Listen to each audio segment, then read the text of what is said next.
Folks at the table ready?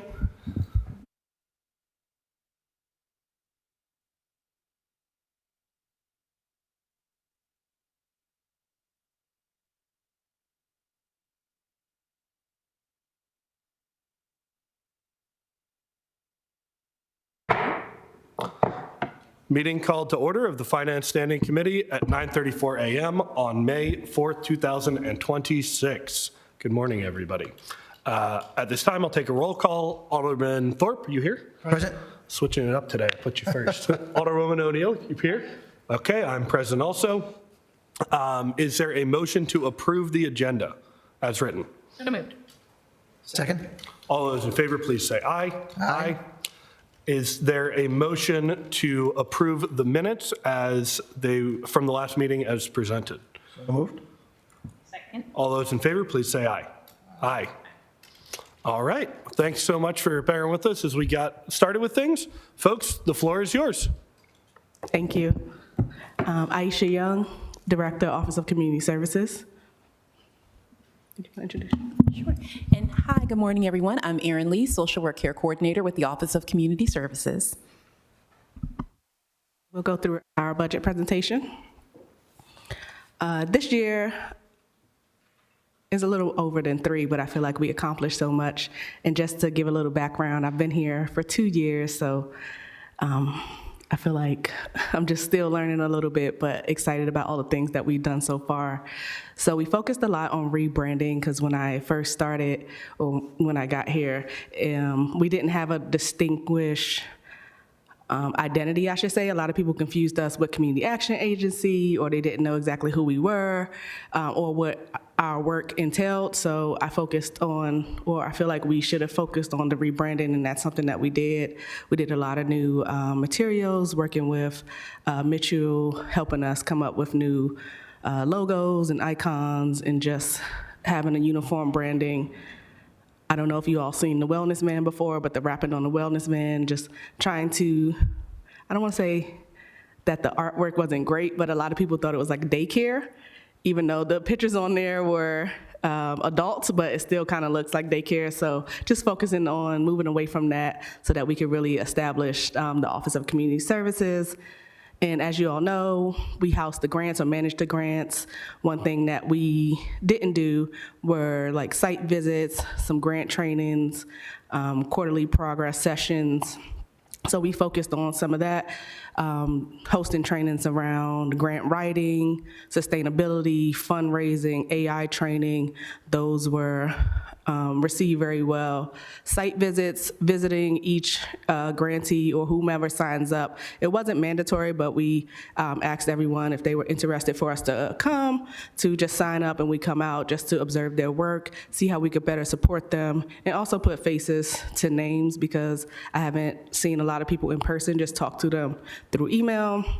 And then the quarterly progress sessions was something that I came up with. I'm kind of calling it a progress party, to just celebrate the work that the organizations are doing, also the success within the quarters, specifically first quarter and then fourth quarter, and then also engaging them in a way to submit their reports. It's like you can only kind of be celebrated for your success and what the organization is doing if you submit your reports, and we can actually read to see, your progress. And then we gave out some awards for that and just celebrated their success. The health literacy and enrollment in medical billing, this is something new. Our enrollment assistant, Evis Hernandez, she became a certified navigator through Maryland Health Connection. We also became they call it something different, but an organization that can certify people to become certified navigators. In this way, they can help people sign up for healthcare through healthcare.gov. So she can walk them through the whole process of how to sign up for care, understanding health insurance, what a deductible is, how to pick the best plan. She's been working on that as well. So that's fairly new. She started last open enrollment, which was November 1st. Rental assistant changes. We've been working on the longevity of rental funds. When I began, I feel like it stayed open for only like 3 months? Yeah, so trying to keep the rental program open longer, and some of those changes included asking clients if, depending on what their balance was, to seek additional support from other organizations, provide us with maybe like a promissory note saying that they will get that support, and then also helping them after that. And then we also came up with a few changes that I feel like just really help just keep the longevity of the funds. I think that's pretty much it. Is there anything else I missed for that? Okay. All right, thank you for that. Next slide. So some of the performance measures I'll go through. So the site visits, the benchmark for that is pretty much how many grantees we have. And so fiscal year 25, actually fiscal year 26 included community grants, adopted community grants, and child and family success grants. So that's about 69 grantees that we have. So again, like I said, the site visits aren't mandatory. However, we would love for all of them to sign up for a site visit, but so far, we've only had 19 site visits in fiscal year 26. I'm hoping that in fiscal year 27, we get all 35, but that is also based on your all's approval for the community grants of this year. So that's the 35 number. For quarterly reports, of course, again, we want all grantees to submit their reports. So again, 69 grantees for fiscal year 25.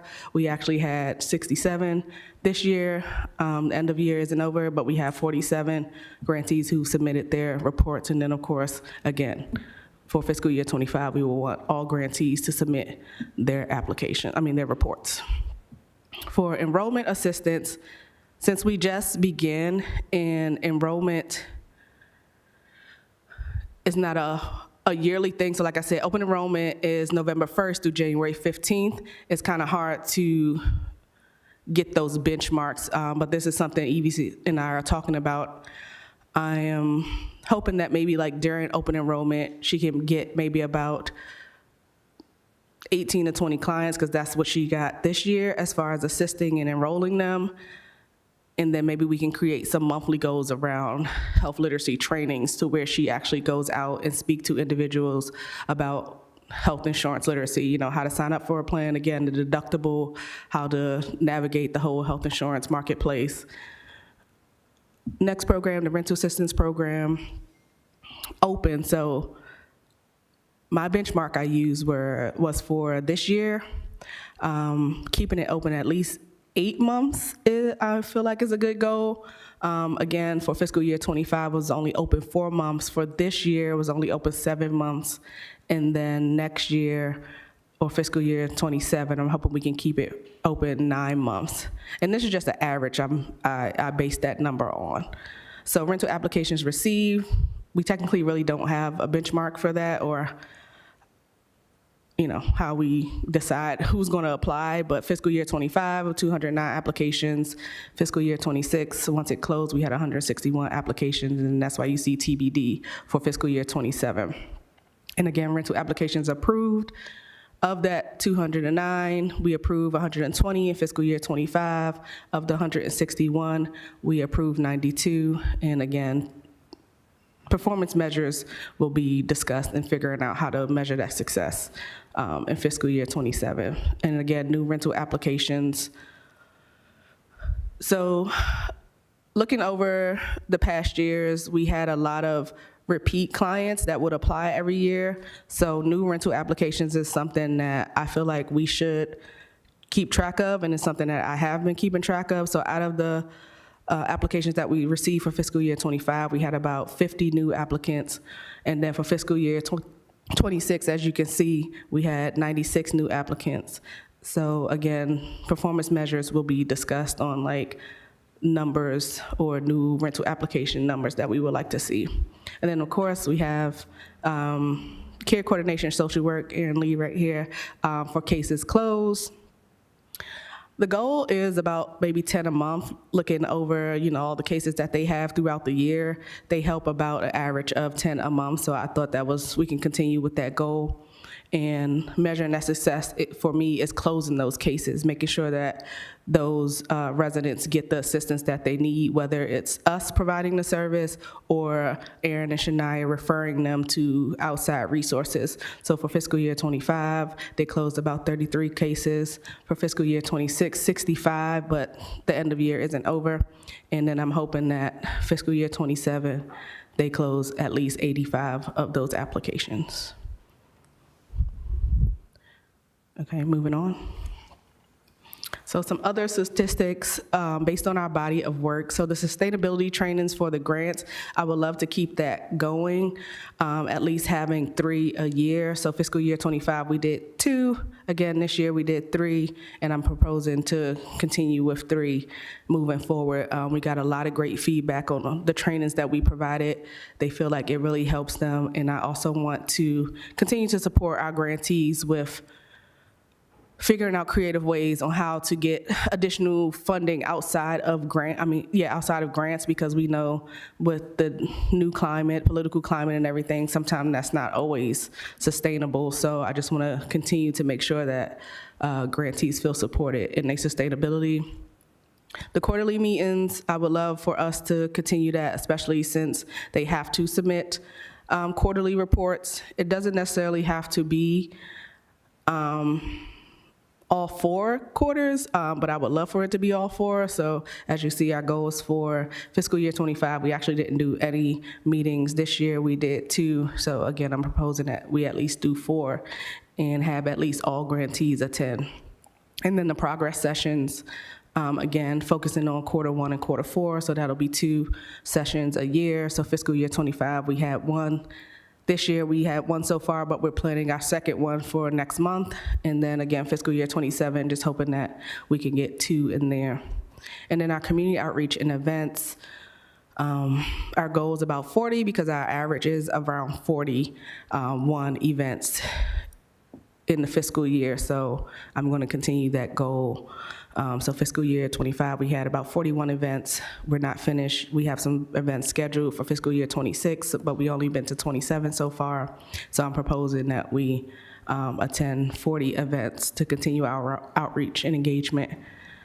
Again, like I mentioned, the health literacy trainings, so outside of open enrollment, to allow EVs to actually go out there and assist individuals with understanding healthcare, and also potentially maybe enrolling them if they do have a special enrollment period. So someone who loses their job, someone who gets married or whatever, they qualify to be enrolled in a health plan outside of the marketplace enrollment dates. So I'm hoping that we can focus on at least 1 training a month with some of our grantees. As you can see, we've only done 0 for fiscal year 25 and then 1 for fiscal year 26. So again, hoping that we can do at least 1 each month for the fiscal year 27. And then tenant legal rights events. So once the rental assistance program closes, we're just looking for opportunities to just continue to reach people and to provide them with some education. So we hosted only 1 so far? Yeah, only 1 tenant legal rights events. We've tried to do it in the past. Fiscal year 25, we was unsuccessful, but this year we were successful with hosting that one. And I'm hoping that we can at least have 4 events for fiscal year 27. Budget enhancements. So one personnel enhancement that we are asking for this year is a case management software called Capstone. This will be for Aaron and Shania, our 2 social workers, care coordinators, just to better streamline our cases and assist with, data tracking and the demographics and measuring any outcomes. I think this will be a great addition to the office so that Aaron and Shania can work out of the same system and just their work just be better streamlined. I don't know if you want to talk a little more, Aaron, about how it can help, but yeah.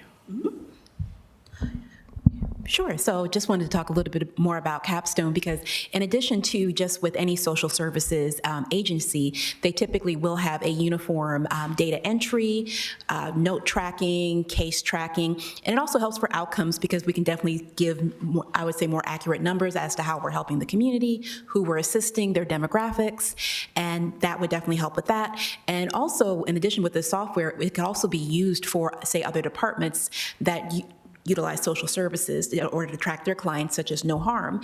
They could track their clients' information, look at their clients, see what might be helping, what's not. And that's a big part of what we would love to use the case management software for as well, is just to see what's working, what's not, what could be better streamlined for Annapolis residents. Thank you, Aaron. So operating budget, should I read this line by line, or are we just, right, okay. Just one thing to highlight are the supplies and other, the change from fiscal year 26 projected, fiscal year 25 and fiscal year 26, we no longer house the adopted community in the Child and Family Success Grant. So you see that number has decreased. Then, of course, we house the community grants and rental assistance, which we will still house. Assistance has went down a bit. I'm hoping we could get that up a little bit more, but it has decreased. But I feel like that's our only program, and I would love for it to be a little enhanced. But that's just my dream moving forward.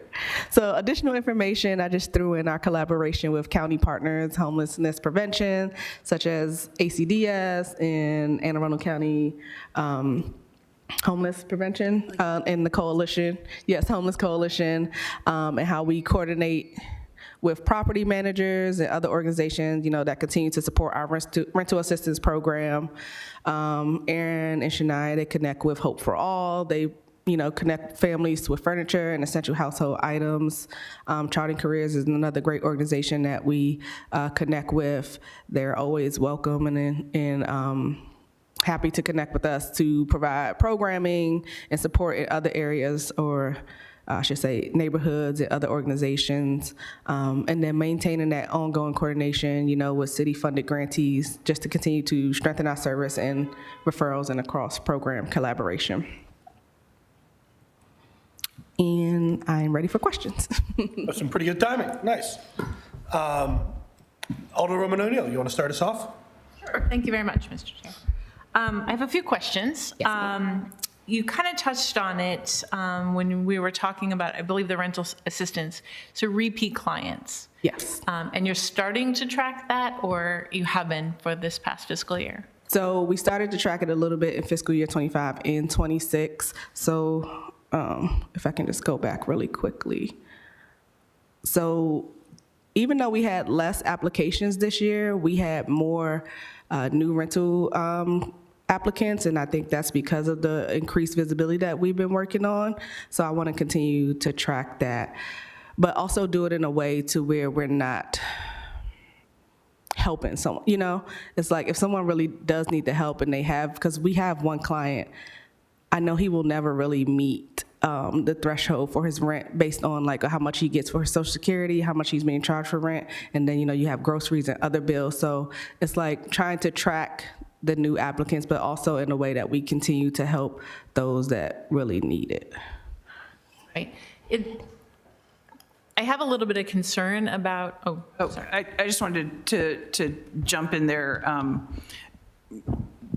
The OCS keeps track by name. They keep spreadsheets of everyone who's gotten assistance, how much they've applied for, how much they actually got, who got paid, all the rest of that. The question of sort of in the, it is just a spreadsheet. It's not a database. In some ways, that's part of why the discussion about more of a client-based system rather than a spreadsheet. So connecting, okay, it's this same person and we use the same name across the years. That's the piece. They actually have the underlying data. It's the connecting across the years that she's really talking about. Yeah, so just going back in the spreadsheets, entering the names and seeing if they pop up within fiscal year 23, 24, 25. And that's how we know if they have been a repeat client. Right. And I understand that everybody has their own situation. It concerns me that we have repeat clients and that we don't have a process for which to get them to not be repeat clients. I would love to see that happen. Yeah. Whether it's through partnering or through education, or, I mean, you just said you have a client that will never meet his or her threshold. That's concerning because that means that year over year, they're coming back for assistance. So I don't know where I'm going with that question, but I think that we need to address that. Yes. And just as we started to address that in grants, sort of grants should be a way for a community organization, a nonprofit organization to get a start Right. and then build on themselves, and that shouldn't be a salary from the city, Right, so right. to speak. Well, I would say I've asked Jada because I've, still continue to think about how to measure the success of the rental program and if it's actually, working. If we're seeing repeat clients, to me, it feels like it's not working because, like you said, it's almost like a salary.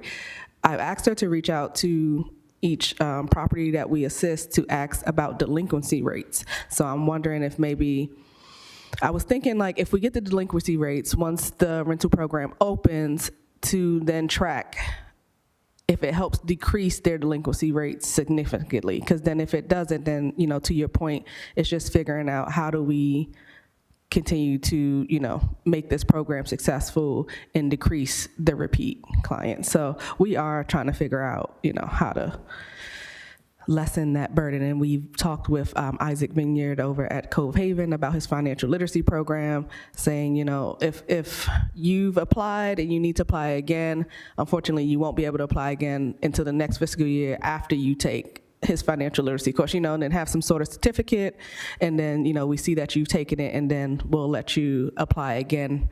And I also should have mentioned, we put in some rules that suggest that if we assist you, it needs to bring your balance either to 500 or less, because us assisting you under the rental program should put you a month ahead, as you mentioned. So if you are a month ahead, meaning that we paid, your rent last month, that means that you should technically be a month ahead and that you should be back on your feet. So we're trying to assist, residents in making sure that their balance gets down to at least 500 or zero to help them kind of get ahead. So again, we're trying to figure out what makes sense as far as performance measures and lessening the repeat clients. And you believe the Capstone software will assist in that endeavor? I think it will assist as far as tracking the data and really highlighting what we probably are missing maybe. So I'm hoping that that program will help us with that. And there's at least one other program that's operating in the city, because I went to their awards a couple of weeks ago that Tony Pratt is running, that is a financial literacy. Can you speak into the mic? It's the behavior modification program. So basically, they have them doing an 8-week program, and it's week by week, and they get different skills for like housekeeping, financial literacy, just like a whole bunch of like life skills. And then at the end, they have a graduation, they get certificates and stuff. But it's their partnership with HACA, so that is one of their ways to try to prevent a lot of the residents from HACA from being evicted by going through this program and successfully completing it. Right. So perhaps we should get those two partners in the room, because community grants, that's their purpose, is helping the city do Right. things that we don't have the manpower for. So perhaps a partnership with, those three. And I believe that there's, OIC does some work too with Yeah, financial they do. literacy. So Yeah, yeah. that's three partners that we can Yeah. partner with. Thank you. Problem.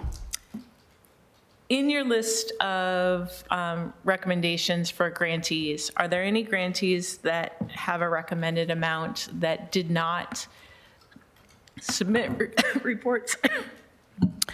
No, everyone submitted reports. However, so sometimes it gets tricky because they can use the funding before, before like a new quarter report has to be submitted. So we don't technically force them to have to, continue to submit reports. Because if they already use the funding and the program is done, then we don't really require for them to continue to submit reports. So if you all go, and I'll share it with you, if you all go in and see that they only maybe submitted, quarter one report, but no other reports, or maybe they submitted quarter three reports, but not, no additional reports, then that is the reason why.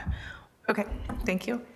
And the outreach events that you talked about in performance measures, Are you working in tandem with other city organizations on those, or are those standalone outreach events for community No. services? Everything is city, I mean, not city, but other organizations' events. We don't host our own outreach events, like we don't put on our own outreach events because I feel like we don't need to reinvent the wheel. Everyone is doing health fairs, everyone is doing, food pantries or something, so we just support them and tag along.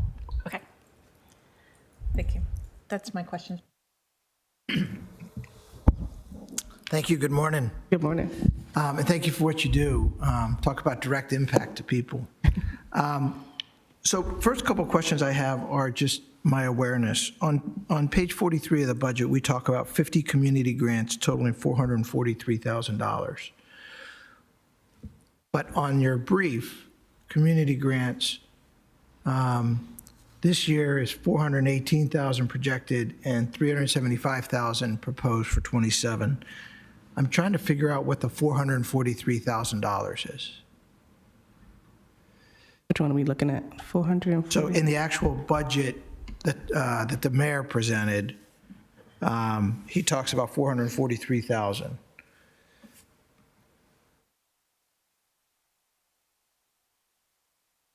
I think we're all a little confused. I'm actually going to have to get back to you with that because I'm not sure why those numbers should not be different. Okay? If you could do that, that'd be great.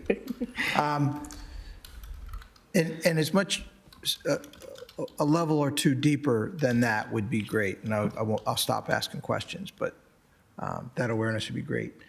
And then maybe this is also a comeback question as well, but 415,000 actual in '25, 418 projected, roughly the same number. And then we go down to 375, which by my quick math is about a 10% decrease. What impact does that have on your job? A hard question. I don't mean to make it sound easy, but what are we not doing because we're decreasing the funding by 10%? So you have the pros and cons. Pros being we are managing less this year because technically we don't have the capacity to continue to manage as many grantees that we have been managing. It's just myself as a full-time, Aaron and Shania, and then we have Dante, our community coordinator, that are full-time employees, and we are doing our best to try to manage all those, grantees. Given that we reduced the funding, we couldn't fund as much this year. So instead of the original 62 or 50 this year, we are only funding about 35.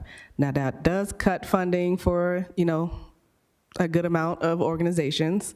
So that's the con. However, the pro is just alleviating some of the workload of our team and being able to manage less grants. And I'm hoping that allowing us to manage less grants, we are also a lot more involved with the grantees now. We can continue those site visits and hopefully everyone can sign up and then that we can all go to those site visits. We can continue reading through the reports thoroughly. We can continue providing the additional support that those grantee needs since it'll be less grantees this year, if that answers your question. Yes. Okay. Thank you. And I guess a general question that we could spend 2 hours talking about, but your grants, and you talked about some criteria about repeat grantees and things like that. You have a list of guidelines and objectives for each of your grants? So we have a grant presentation that we'll do, and it kind of goes over all of that once we get into that. So we can talk about that once we get to the grant presentation. We can go over that. Great, thank you. Thank you, Mr. Chairman. Thank you. Yeah, and I hope you guys all know the schedule, but we do have, this is longer than some of our other ones, so we have time for the presentation on community grants. So we're not bumping up against time at this point. First of all, I want to really commend your very first slide where you had accomplishments. I loved that you were able to put the cost of those accomplishments next to them. That's really helpful for us. And it was something I saw planning and zoning do as well. And it's just, it lets us see how investments pay off. So thank you very much for doing that in such a clear way. I have just a couple questions about the budgets to actuals this in FY26. And is there any particular reason why salaries and benefits is projected to be over in FY26? So you can't see it on this screen, but the FY26 projected, like is shown up here, is 516,000. What we had budgeted last year was 495,000. Maybe that's a question for Ms. Turner. Could it be the community coordinator, and the new social worker that we hired, maybe? Yes, it's projected because 425, no, what was it? Give me a moment, I'll Okay, we can come back to it. Just flag me down when you're ready. Could you tell me a little bit more about something you mentioned kind of offhandedly? You said you're helping doing AI trainings. What's that? So for sustainability trainings, I know we all know about ChatGPT and other AI trainings. We felt that a lot of the organizations that we do help kind of still operate as a startup, and a lot of them, they don't have the staff or the volunteers, so we thought it would be great to help them understand and use AI platforms such as ChatGPT to help them, like with the missing staff. Like that could be your administrator, administrative assistant if you need it. That could be your business partner, if you need to figure out trends or if you need to write a market plan, it's like you really don't have to do it on your own. There are tools that you can utilize to help you, get to that next level or of your organization. So we thought it would be great to have an AI training for them. That's awesome. I love it. I appreciate you telling me more about it. Yeah, it's crazy to me how like something that might take me 15 minutes to format 100 email addresses, it can do it in 30 seconds. Exactly. You add that up over a week, it makes a big difference. Just to make sure I'm totally clear, you said the Children and Family Success Grants and the adopted community are no longer housed in OCS. They're not funded at all in this Yeah, they're budget, not funded correct? at all, yeah. Okay. Yeah, thank you. I might put a follow-up question about that in later, but that's all I have now. And then we had something called the Volunteers at Risk grants. That was the adopted community grants. Oh, The okay, name was gotcha. changed, yeah. Cool. The case management software. So first of all, we have a $10,000 increase in supplies. Is that not the overall supplies another category, but the more specific supplies one? Is that for this software? Is that what that's accounting for? Was it accounted for in the personnel enhancements? So that might be a question also for Ms. Turner. Where we see supplies going from 10,000 to 20,000, is that for this $9,600 software? Yes. And why is that under these guys rather than under IT? It shouldn't be under their supplies and other. What I'm trying to get at, this is not a substantive problem. It's just a question of, do we need an amendment to make sure you guys get this, but put it under IT's budget so we're consistent? So there's, in the supplies budget, there are a number of places throughout the city's budget. This is one of them where what we were aiming for was the same services budget, which is not necessarily a same dollar amount budget as last year. So this is one of the places where there is a change in the FY27 budget from 26, but it doesn't represent like an overall enhancement. OCS has worked really hard at putting together like resource books and other materials like that to hand out to the community, hand out to partners. They've obviously been working with community partners a lot. And so that stuff has actually gone really quickly. We added some money into their budget this next year to support that continuing effort, but it's not really a new effort. Got it. Okay, so the software is under IT. That $10,000 is for something different. Got it. Thank you. Man, maybe this is a question for the city manager also, because it's kind of generalized. But how do we think about whether it makes sense to have these case management, customer relationship management, whatever we want to call it, softwares be different for different departments versus trying to have one big one for the city as a whole? Obviously, there's trade-offs to both, but I'm just curious, like, it seems to me like it might be helpful for other departments to know what, like OCS might want to know how somebody else is dealing with public works or planning and zoning and vice versa. So how do you think about the positives and negatives to that? Yeah, so this is a place where my instincts are not quite in the right place necessarily, but I tend to separate in my head the ways in which we engage in some of the ways in which we engage with residents and the public. This goes back to my history where all of my instincts are HIPAA related. Right. So, and I know that that's not the world we live in here, but it's still where my instincts are. It's honestly, when you guys said Excel spreadsheet, that was where my head went. Yeah. So I think the question ends up being, for me, it's less a question of would OCS benefit from knowing that, this person has these other engagements in their life. I'm more concerned about Public Works knowing that they have an OCS involvement in their life. And that's the distinction that I make in my head, is not so much that they shouldn't be able to see the others. I'm not sure I necessarily want the other folks to know they got rental assistance, they got these other benefits. I'm not sure that's necessarily relevant. And I know that, again, that comes out of my own personal history. That's not necessarily the world we live in here. That said, I still think that's actually true.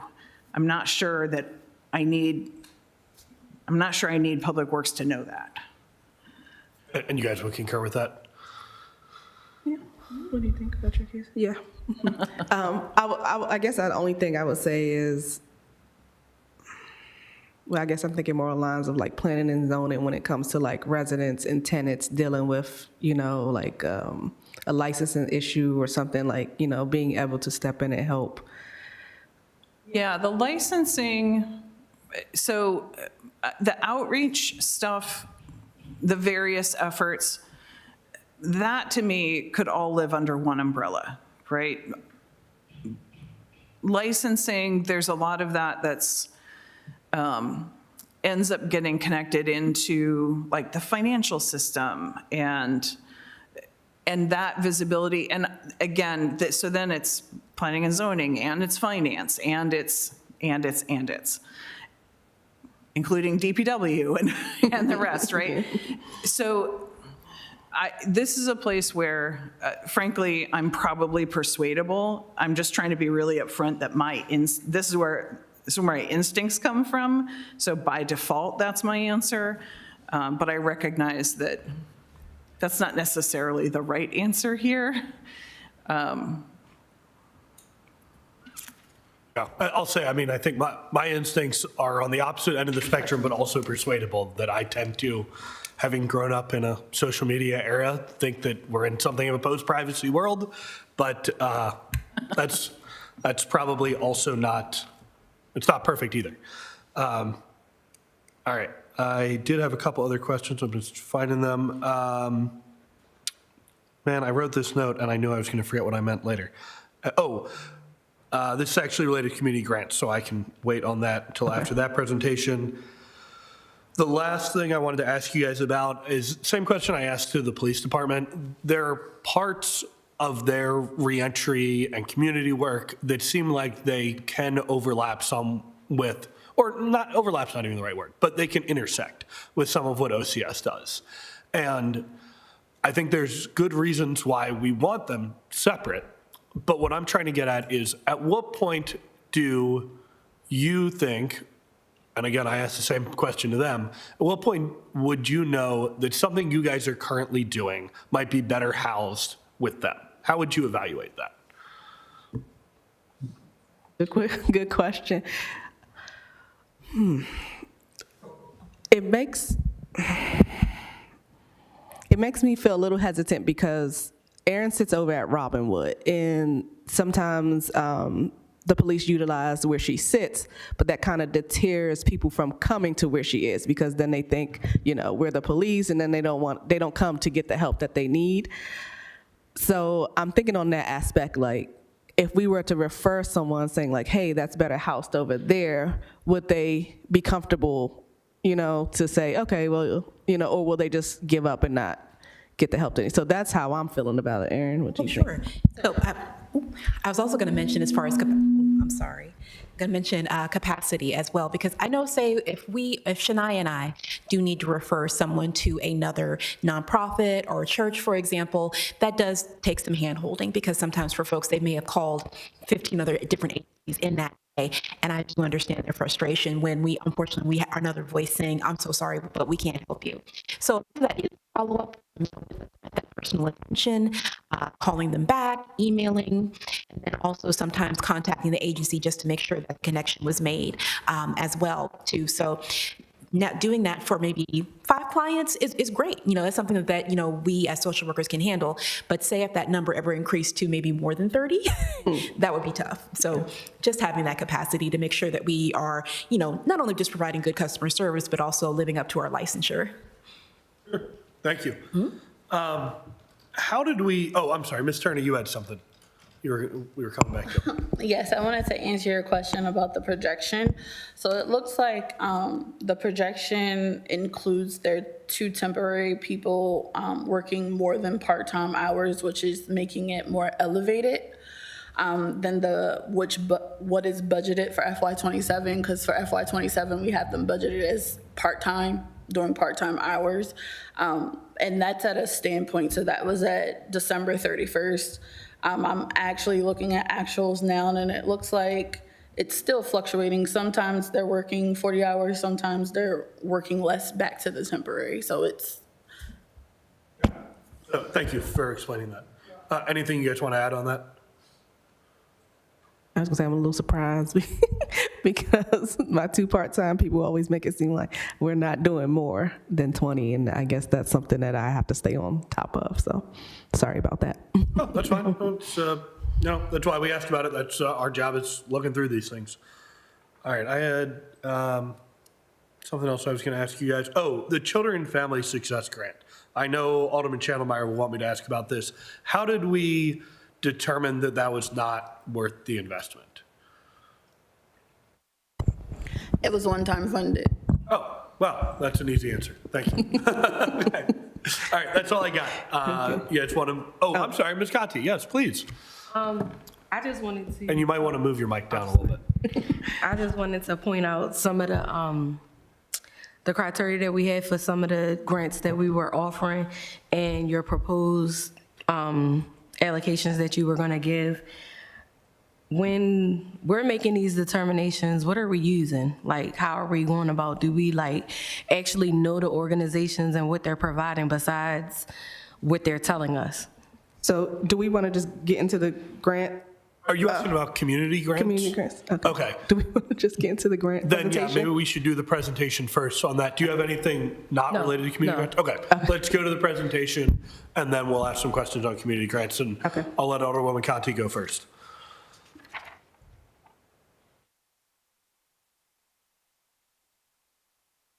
And this is really quick, so you probably will have more questions than I have slides.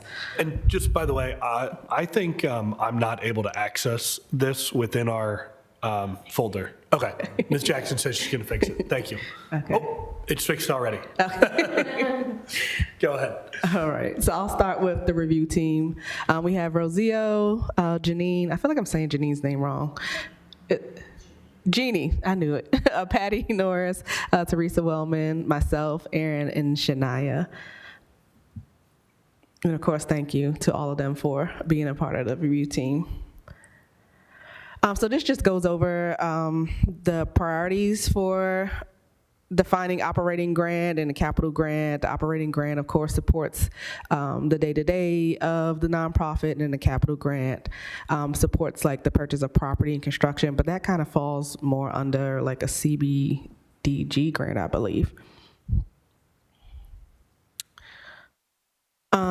So community grant program, of course, is subject to the availability of funds. So considering if it's the operating or capital grant, the 4 pillars that it lies under, which is also on the website, and forgive me, I can't remember these by heart, so I will read them verbatim, is 1, provide services that sustain and empower youth, families, and individuals to move towards an improved quality of life and self-sufficiency. 2, provides programs that preserve and enhance a community's character. 3, provides programs that contribute to a vibrant economy or promotes programs that are integral to the community revitalization, economic development, and environmental sustainability. So the process of the committee is to review and evaluate each application. So there are application questions, and I'm sorry, I should have shared with you all what those application questions are.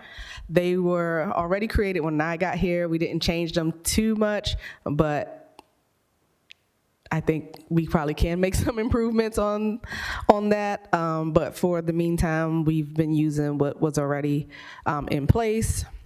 The committee submits their recommendations to the Department of Finance to include, our discussion, how we chosen, who will get funding and how much, and also based on what they ask. Each committee person was assigned about 7 or 8 grants to score, and then we facilitated the conversations and drew up the report. So this year there were 62 applicants. The total request was around $1,007, $152.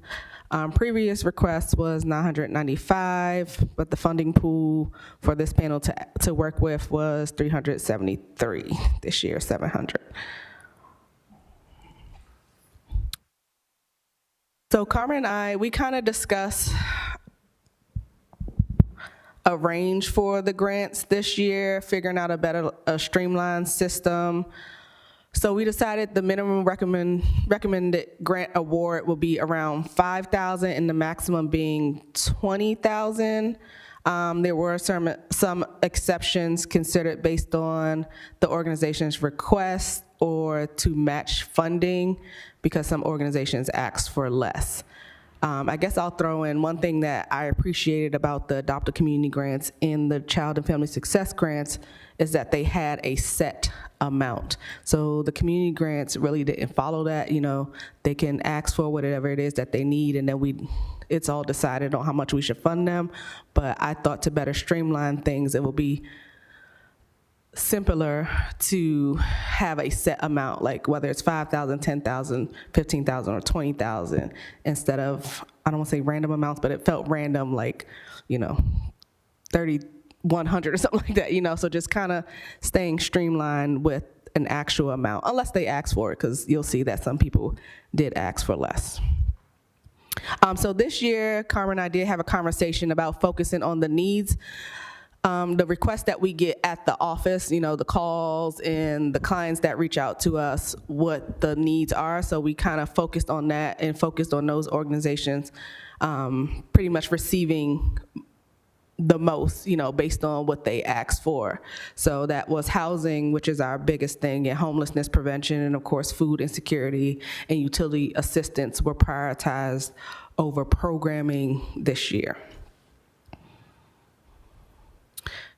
I wish this was bigger, but this is our scorecard. And Sorry, I was looking at something else. Would you mind just saying that last sentence again? You said something was prioritized over something this year.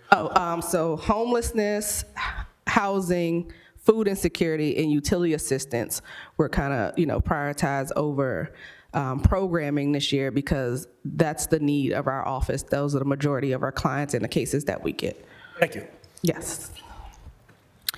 And I can share this all with you because I wish this was a lot bigger, but I thought it would be important for you all to see what the scoring card looked like. So focusing on those 4 priorities that I mentioned is how we score, seeing which category they fall under, seeing the strong collaboration with community members, schools, churches, other organizations.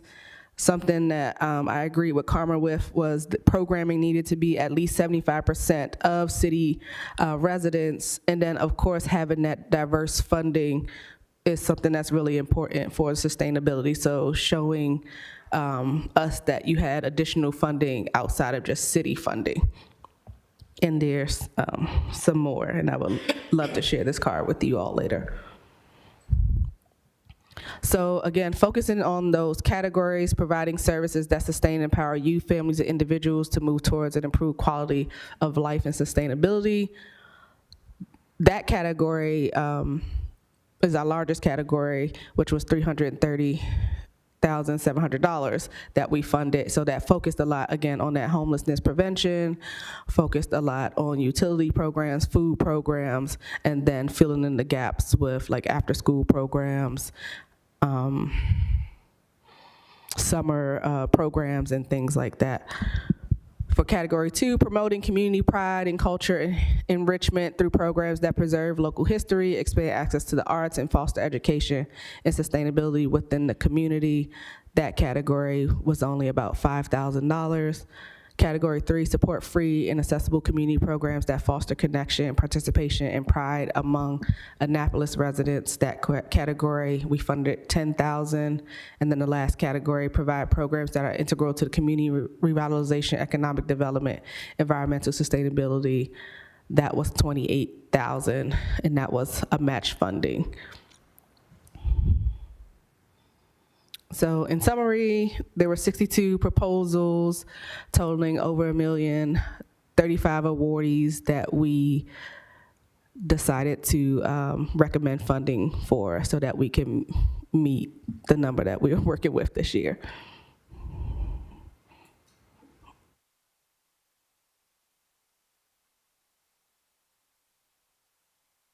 I think we forgot the question slide. This is the last slide, sorry. Okay, Alderwoman Conti, you want to start us off with questions?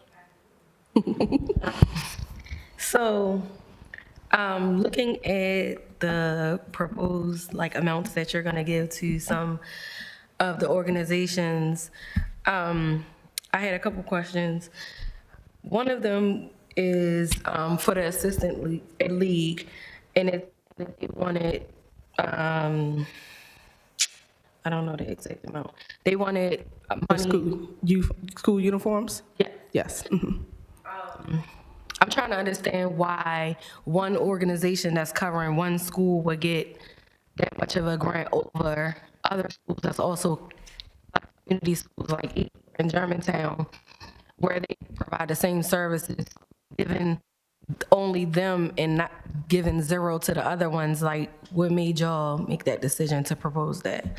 Well, technically, they were the only ones that apply each year for the grant. I didn't see anyone else apply saying that they also do what they do. So, What I'm saying is, if a school is, the majority of the elementary schools that are here in Annapolis, they're community schools, which means that they provide additional services to their kids. So if we're giving them a grant just to say that we're gonna do uniforms, the other schools need the same thing. So we picking one over the other ones that apply too. But I don't know the other schools that apply. The other schools apply that do the same thing?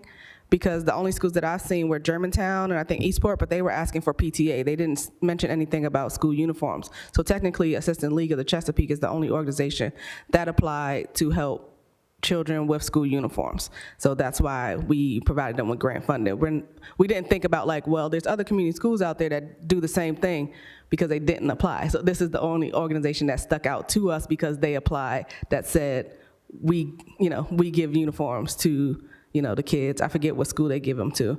And then Tyler Heights, and then, as I mentioned, Georgetown, I believe, PTA, and I think it was Eastport PTA. I can get Germantown. that. Germantown, I'm sorry. They applied for, the PTA, not the school uniforms, from what I can remember. So I hope, does that answer? So I understand that, but what I'm saying is like if the community schools get certain money already allocated for them for uniforms. So they're asking for something additional for uniforms, but the PTA, the schools itself, if it's a community school, they get like these wraparound things to help with stuff like school uniforms. Okay. So that's why I'm trying I to get figure what out you're why saying. they made it specific to school uniforms versus saying something for the else, school. right? Yes. Yes. Okay. So technically, I don't know the in-depth of like the community. I don't have any kids, so excuse me, of the community schools and like how the uniforms work. So just seeing that they are already, I don't know if uniforms cost, outside of the schools giving them. Usually do, but if it's a community school, it's only 3 schools that are not community schools, and you always know because if they have uniforms, then it's a community school. If they don't, then they won't have it. But all of the community schools get certain money that's allocated for kids that might be in need of uniforms. So that was one of, No, I get what you're saying, but I'll just say they were the only ones that applied, and like I said, we don't really know too much, or at least, I don't know too much because no one brought that up. Look, no one brought that up. The committee didn't bring it up like, well, other, community schools do X, Y, and Z. So we just went ahead and funded that because, again, like I said, I don't know uniforms cost or how that whole process worked, but that does alleviate, some money out of a parent who's struggling, to maybe pay for food or something. That's something they don't have to worry about. So to take that off their table looks good to us. Alderwoman Conti, can I ask, I'm just trying to understand, is the point you're getting at more that these, let's limit it to the 3 schools, that these 3 schools already get money for uniforms and thus we don't need to provide additional money? Or are you getting at more, we should spread it evenly among the schools? exactly. Okay. So we could, I think somebody would have to go to those 2 other PTAs and say, if we give you this money, would you be willing to spend it on this particular thing? But if we were to do that, if someone were to do that, I don't see any reason why we couldn't break that $15,000 into 5, 5, 5. Maybe there's some reason, but it's not coming to my mind. So that could be a solution.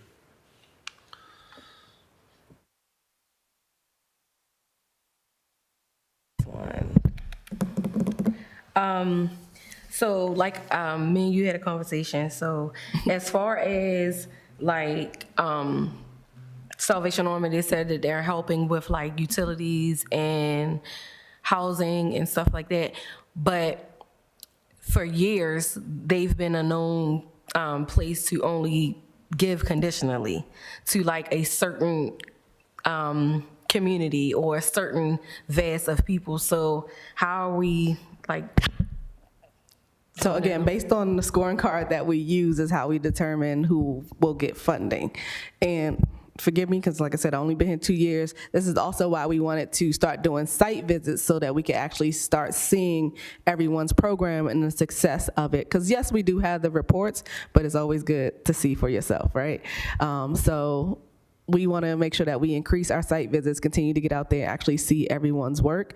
I know Aaron and we went to the Salvation Army for like a BGE training. We know some of the staff over there, and they are a vital, partner to us when we need to refer someone over there. So they also didn't ask for too much either. I think they asked for around 7,000. So it's like OCS doesn't have a lot of programs outside of the rental, so we need those additional organizations to partner with us, especially when rental closes. It doesn't stay open long. We don't have a lot of funds. So once our program is done, we need important organizations like the Salvation Army to cover, us until we reopen. Got you. I got one more question. Yes. So the nonprofit organizations, Play Annapolis, One Annapolis, and Kingdom Care, why were they granted 0? So Play Annapolis. and I can't remember everybody's. Play Annapolis is a sports organization Okay. that provides scholarships and equipment to underserved youth to be able to play sports that they wouldn't normally be able to play. Okay. So I'm gonna answer this question on an application based and not just individual based, because like everyone, like I said, they all get, organizations to score and then they score. So I don't know if I scored them or who scored that. So I'm just gonna answer it on just like an application base, depending on what they ask for. So even though that they do provide that programming, doesn't necessarily mean that they're asking for the money to use for that. They could, whatever they're asking for determines how we score them. So, sometimes we'll get an organization that may ask for money for a printer or something, something like that. So it has to be based on what they're asking for, not exactly what they do. And I do know that we have, what's the other organization? Ms. Womack. That's Annapolis. And that was also, that also, provides like sports and things like that. And I did a site visit with them, and they're talking about partnering with Play Annapolis. Yes, But we all, I'm on both of their boards. okay, so based on what they asked for, and forgive me, I can't remember, but I think you all have access to the drive and the applications. You can go into the applications and read on exactly what they're asking for the money for, not just based on what the organization does. Does that make sense? Okay.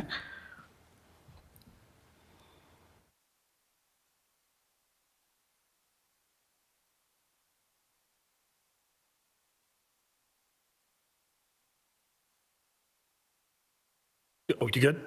Alderwoman O'Neill. Thank you very much. And I appreciate it. As you had mentioned, there's a lot of changes that we're looking to make to this, and it's a growing experience. I know that has the opportunity to make some amendments on this, and there's a couple of them that we want to make amendments, and I appreciate everything that the committee has done, the selection committee. I wanted to make sure that the explanations on the spreadsheet were current and up to date for this year's. Is that correct, that they're all The current? summary for fiscal year 20? Correct. Yes. That's all yes. current? Okay, Yes. great. I don't have any other questions at the moment. Okay, awesome. Alderman Thorpe, you're up. Thank you, Mr. Chairman. So I think there's several spreadsheets, and I'm just trying to make sure I'm looking at the right one. The spreadsheet I'm looking at has FY 2027 grant request, 26 committee need, and 27 committee recommended list. What is FY 26 committee need? What's the definition of that column? That might have been last year's. So last year, as you And can, I should jump in and say, I unhid that column in your spreadsheet. So if you're like, what, I thought we did that. Yeah. So I was trying to find that. so. okay, yeah, the column was hidden, but I'll explain. So last year, as you can see, the need that is always asked is way more than what we have. So I think if I'm not mistaken, Vicki, I think there were like 2 numbers last year that we were giving. So we recommended based on the number that we were giving, from Vicki, and then the need was based on another number. So we said, like, if we're going with this number, then this is the recommendation. But if we're going with this number, then this is the need right here, if that makes sense. That's why that extra column was there. But we didn't do that this year, so that's why we hid that column. Yeah, we've tried to be pretty transparent about what's in front of us. You have access to the applications. Here's how much folks asked for. Here's what the recommendation is. We did end up with a couple versions last year. So there were a couple of versions of that recommendation. And then obviously, at the end of the day, council gets to make its choices. So we try to just show all of that. Yeah. I'd like to, that when they come to us during budget to get the number, sometimes where we're at in preparing the proposed budget, we don't have a hard number to give them, and sometimes that adjusts. So that may adjust their selections as well. Thank you. So I've now unhidden all of the columns. It's up there. So I That is still, on you. I guess my question that I'd really like to know is, I see FY '25 council adopted. I don't see an FY '26 council adopted. That will be once you all make your final decisions, then you will have an adopted No, line. FY '26, the year we're in now. So last year, this time, what was, there's no column here for FY '26. I don't have the sheet in front of me, and I'm sorry, but there should have been one. But I know I do have that, so I can share it with you all, but Yeah, can we just put that as a do-out? If we could add what the FY '26 adopted was, adopted okay. was, that would be really helpful. Thank you. I'm sorry that it's not in there. I thought I just hid everything instead of removing it. Thank you. And then a question that might be a new guy question. I thought you briefed that the criteria was 5 to 20,000. Yes. And in category 4 here, Chesapeake Crossroads Heritage Incorporated receives $28,000 every year. Can you tell me about that? Yeah, so we put grant award is 5,000 with the maximum being 20,000. Exceptions were considered based on an organization's request amount of or match funding requirements. So if they did ask for less, we gave them what they asked for because then that gives us more money to work with. However, Chesapeake Heritage Crossroads, we have to match funding in order for them to get county funding. And they also provide many grants to organizations as well to help them. So we kind of have to. And honestly, it's just been something that's been going on since I started. Again, I've only been here for 2 years, so we kind of have to match that funding in order for them to get additional funding from the county. And I totally agree with what you said, but I'd be more comfortable if you said that we opt to match it. So Okay. we opt so they get the match, because you Yes. actually, I don't think, have to. You opt to so that they get the matching. Just- Okay. You're empowered to do that, right? Okay.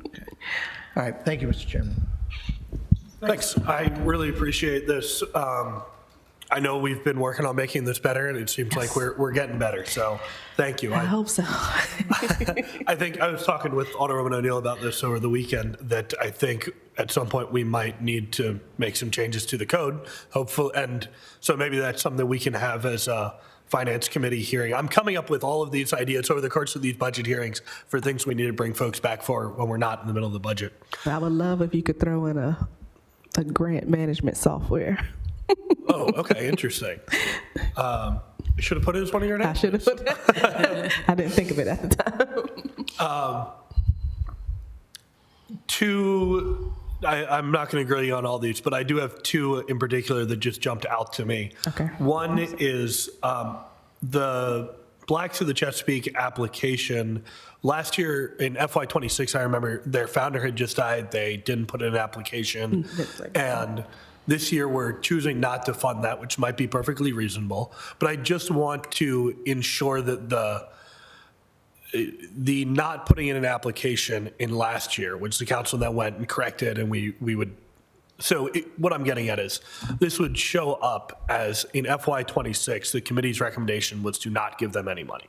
The council understood there were some extenuating circumstances. We made sure to go in and appropriate that some additional funds for those. In this budget, I see they're not getting any money, which again, might be perfectly reasonable, but I want to make sure that the not putting in an application in FY '26 and thus having a committee recommendation of 0 in FY '26 was not a factor in that. No, it wasn't. Okay, thank you.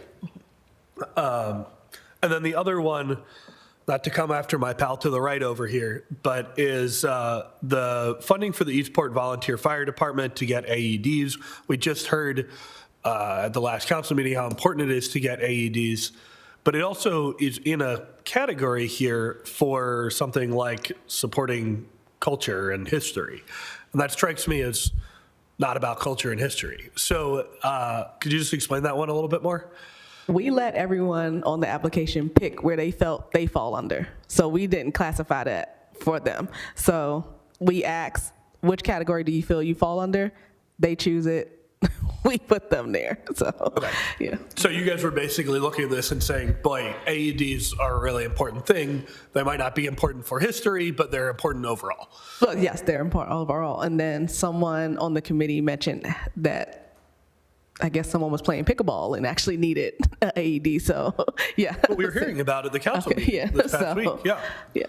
Cool. Okay. Thank you. Like I said, I'm not going to try and grill you guys over all these. Really appreciate your work on this and creating better processes. Anybody got anything else they want to talk about on community grants? Are you sure not, Alderwoman O'Neill? Sure? Okay. All right. With that, if we could just get the information out of the spreadsheet of FY26 adopted. Yes. I think that was our only due out. Oh, he does have something. Having looked at the other columns, if you're going to add 26, you might, I notice you have 22 in here. It might be good to I have, was gonna say, I'm just, for transparency, the sheet was already done before I came on board. I just continued to follow. oh, no, I appreciate Okay. it, but 26, 25, 24 would be helpful. Okay. If you have it without making it a research project. Okay. Hey, maybe ChatGPT would be helpful. Or, I'm sorry, Google Gemini. We're a Gemini household here. I don't think ChatGPT will have the numbers from the past. No, you feed it in. Well, Get it to okay, put it in the spreadsheet. Anyway, all right, with that, I think we can wrap up. So let's say, I see Director Moore's here. Director Moore, if we were to get started at 11 instead of 11:20, would that be all right with you, or are you waiting on folks? Waiting on someone, but we can probably get started. Okay, so we'll, I'll recess us for 15 minutes, and if we're not ready then to get started ahead of schedule, then we can recess again. But let's, is there a motion to stand in recess for 15 minutes? So moved. Second? All those in favor, please say aye. Aye. Aye. Committee's recessed till 11 o'clock.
Gavel us back in.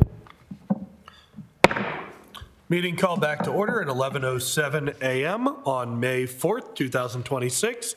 Thanks, everybody, for being here today. And Director Moore, the floor is yours. Thank you, Chair, and good morning, everyone. For the record, I'm Marcus Moore, Director of Transportation, and with me is Kwaku Ajimandua. our Deputy Director of Transportation. We're pleased to be here with you to share and present our FY27 budget to you. And we will not read every slide, but however, we'll do our best to answer questions that you might have as they come up. We'll go to the next one. So looking at our accomplishments we have here for transportation and parking, and you look at security and safety and security, securing the grants and funding to run an operation from the state and federal levels. You can see the 900 plus 684 comes to just about 1.5 million in federal and state grants for the capital side. What this is allowing us to do is maintain reliable on-time service, and we can talk about how we get those statistics. And the service delivery, we always want to be at 100%, meaning that we have on-time pullout. There will be issues in between that will bring our on-time performance down to something less than 100. And we'll explain more about what that zero accident rate is and how it's obtained from the FTA and the ND National Transit Database, how they arrive at those numbers. Our accomplishments for parking, as you can see, we're trying to maintain, when you look at something that says a strong enforcement, we really mean like a consistent measure to make sure that parking is adhered to according to city code, and the number one factor would be safety for safety vehicles, police and fire, fire hydrants, and making the turns around corners without hurting property and all. Improving the signage wayfinding, we're in process of doing that, but we'll talk more about what our goal is for FY27 and how we're going to increase those initiatives on the street and our lots and the garages, and also and how that'll work out best for us. But doing that in this current year where we're in, we really had a very comprehensive review of what we're doing now. And when we look at accomplishments and as we tie the performance measures to our budget, things that are under our control. So when you're looking at parking, it is within the area that we are responsible for, which is outside of the concession area. The concession area, we'll talk about it a little bit differently and how that is being maintained and worked on with us. Go to the next slide. So as we talked about the performance measures, as you can see here, the FTA, the Federal Transit Administration,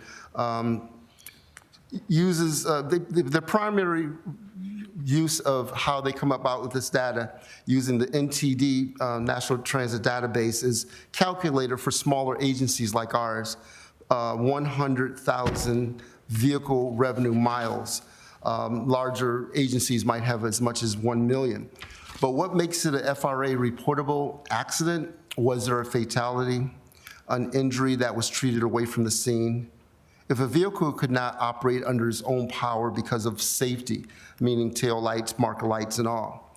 So far in this fiscal year, we had about just over 463,000 miles. In FY25, we operated 488,000. So you can see what the benchmark is. And our goal always should be 0, but there's a factor of what's acceptable. So you can see where we are, what we've done in FY25, year to date, FY26, and with the proposed FY27. Things do happen, but they don't make that threshold to be FTA reportable. Adherence to preventive maintenance and programs, our goal is 100%. What that means is when the MDOT does an inspection of our records, making sure that the monies that we get for preventive maintenance are being used in accordance to the contract of us running public transit. Are we doing preventive maintenance schedule in line with keeping these vehicles operating for its full useful life? And we have. Over the last several years, we've been hitting the mark at 100%. And a note, later on this afternoon, we have our quarterly meeting with MDOT, MTA to look at records again. and they'll sporadically ask for 3 or 4 buses to take a look at, to make sure that, for the last year, to look at how we've maintained them. And you can look at the performance measures there at the bottom for how we operate. So when we talk about the Federal Transit Administration and Maryland Transit Administration and the requirements to follow the rules in compliance to get these monies in reimbursement. One of the last couple council meetings, we did talk about the application to apply. And we have been doing our due diligence of making sure we keep our Title VI, all the other requirements of drug and alcohol program, not just a 9 to 5, but all the hours that we operate in compliance. And this NTD reporting is done at the end of each year. I think it's October 31st. And we've come out very well with that. So we're pretty excited about how we've been able to continue to operate at a level that's above average. Next one, please. So the performance measures, as I made mention, this is just on the outside of the concession area and what our performance measure is and where we hope to be going forward. You can see the benchmark that we have there of 85%, ensuring that the districts are covered daily by wandering around and making corrective action, as we made mention specifically on a safety issue. So what the actual numbers show there for FY25 and year to date, month to date, for where we are in FY26. We'd like to be at 100%. Realistically, the 99, 98 is where, we'll end up coming in. And we have had several months, of course, at 100%. It's keeping that average pretty high. The other performance measure there with parking, you can see the percentage of meters in compliance and working. We outperformed pretty much our benchmark by just a few points, and that probably goes back a couple fiscal years when we were able to replace the single or dual head meters for multi-space meter, allowing that to be, the technology to be updated and better working order. What we like to do also, the performance measures for responding to, all complaints, even though we may have say here valid customer complaint, but we don't know if it's invalid until we investigate it. But having a benchmark of about 95 is where we've been really hitting it. And what we're saying is, within a couple days, within 2 days, we've been very good. And some of you may have been the recipient of the emails from one of the parking contractors of how they followed up. Other statistics, this is a real interesting one because you're looking at what is it that we're actually doing. And when we look at, the free rides that we give for students, this was several fiscal years ago. I want to say FY 17 or 18. K through 12 can ride for free weekdays during school time between 6 a.m. and 7 p.m.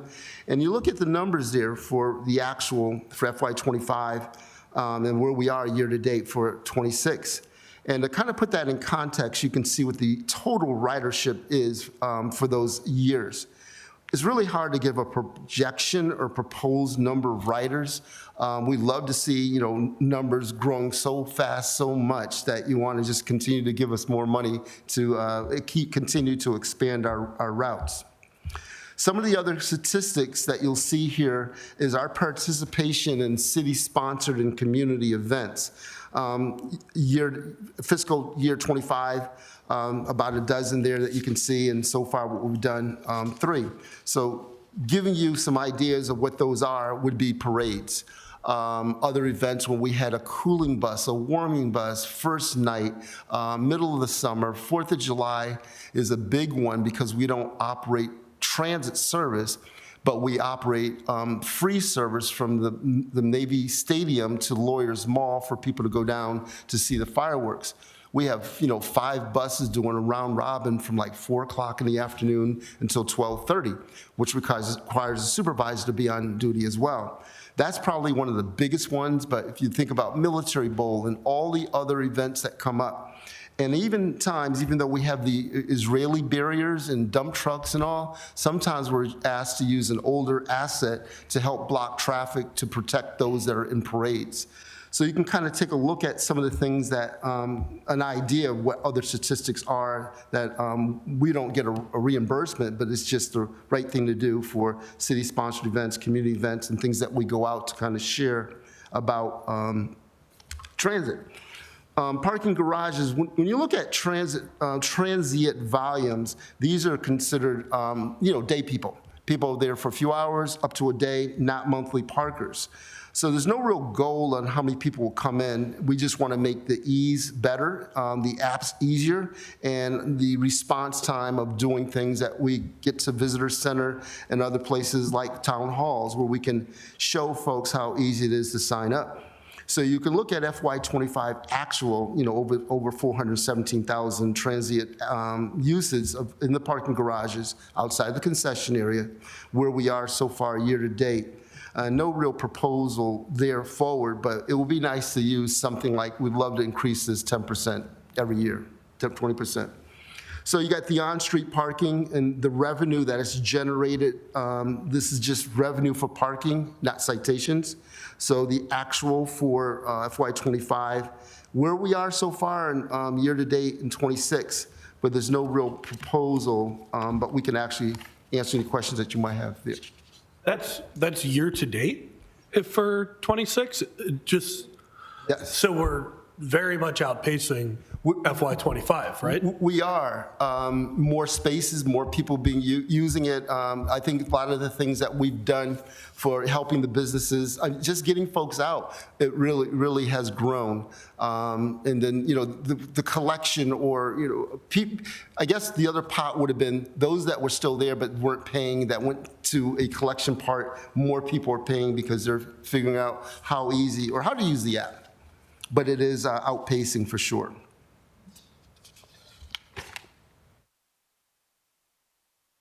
Okay, budget enhancements.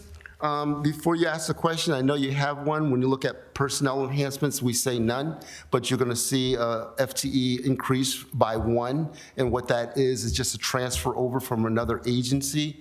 That person was working both, it was being shared from different agencies, and it was just decided that it'll work on our agency, and the funds have come along with that particular position. And we can discuss more as need be for your, as you have interest.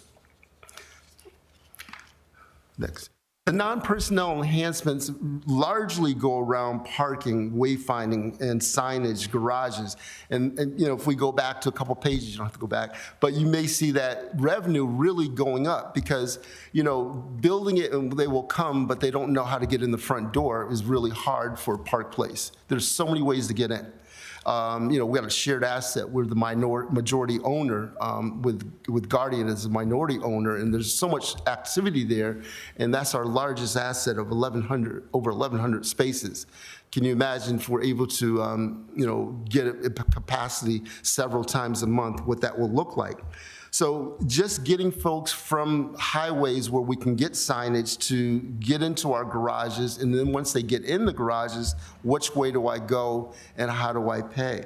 So there's a lot of money that's being going to be invested to create a seamless journey of you coming to Annapolis and how do I get there once I get here.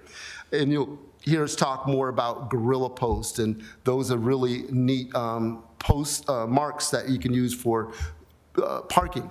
That instead of using those cones or sticking a stick in between, the grassy knoll and the street sidewalk, they really work a lot better, and they're flexible, as far as bending. You'll probably have seen some of them in other garages. There's no damage to the vehicle. So that's a really big event that we really think will really help us out a lot when we have specials, the holiday parking between Thanksgiving and New Year's Day, and so many other things that we want to do. But that's where we're concentrating our efforts when we look at non-fare revenue, that's parking, and how that supports the transportation fund through the general fund, and we can talk more about that. We'd like to get into trends, budget trends, and I'm going to ask for our deputy director to help me explain some of these things away. But you'll see some things that will be a question mark to you, like what is contractual services? What is it all covering? Supplies and other in our capital outlay. Thank you very much. So this shows the budget trends based upon the template. We do have the FY 23, 24, and 25 actuals. Just a couple of points in terms of the capital outlay. Normally, that is when we do get grants for vehicle replacement or equipment. So what we decided to do is take that one out. That's our 15-minute timer if you guys want to try and wrap it up. Okay. So we took that one out so that you can look at the trend without the capital outlay, which depends upon how much we do get from year to year for vehicle purchase or equipment. We also have the same one for parking. The numbers are there. If you have any questions, you'll be very glad to answer or respond to that. Revenue side, we do have the transportation fund. We do it by fund because there are two funds in the Department of Transportation. Just on the FY 25 actual, at that time, we still have a lot of money from the federal government, I believe is the upper funds. So that actually also saw an increase in the transportation fund. Revenue versus expenses, very interesting here. So what we did here is to take for the transportation fund, the non-city funds as a percentage of the operating cost, i.e. how much of the operating cost is paid for revenues that we generate ourselves without any city funding. So that is where we show the 35.61%, meaning that about 35.6% of the operating cost is paid for from sources like grants, fare box, advertising revenues, and things like that. And it also shows you how much the city actually contributes to support the transit services in the city of Annapolis. We do something similar for parking fund, a little bit different here because in the parking fund, in the operating expense, there is a large amount of money for interfund transfers. We decided to take it out and see without that, how does the parking revenue actually compare to the actual parking expenses.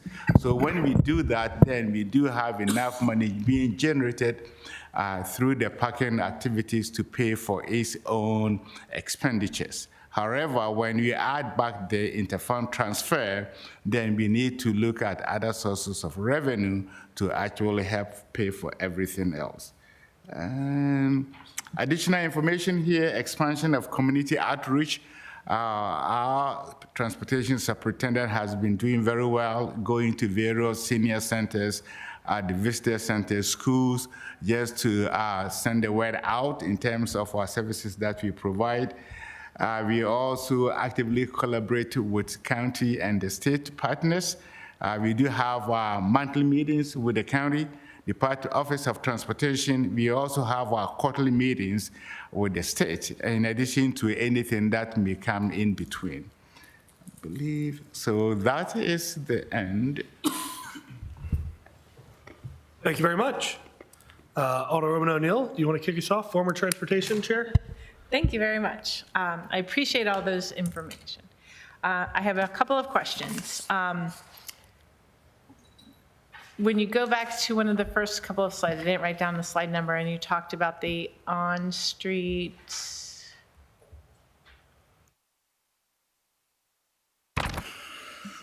One? Yes.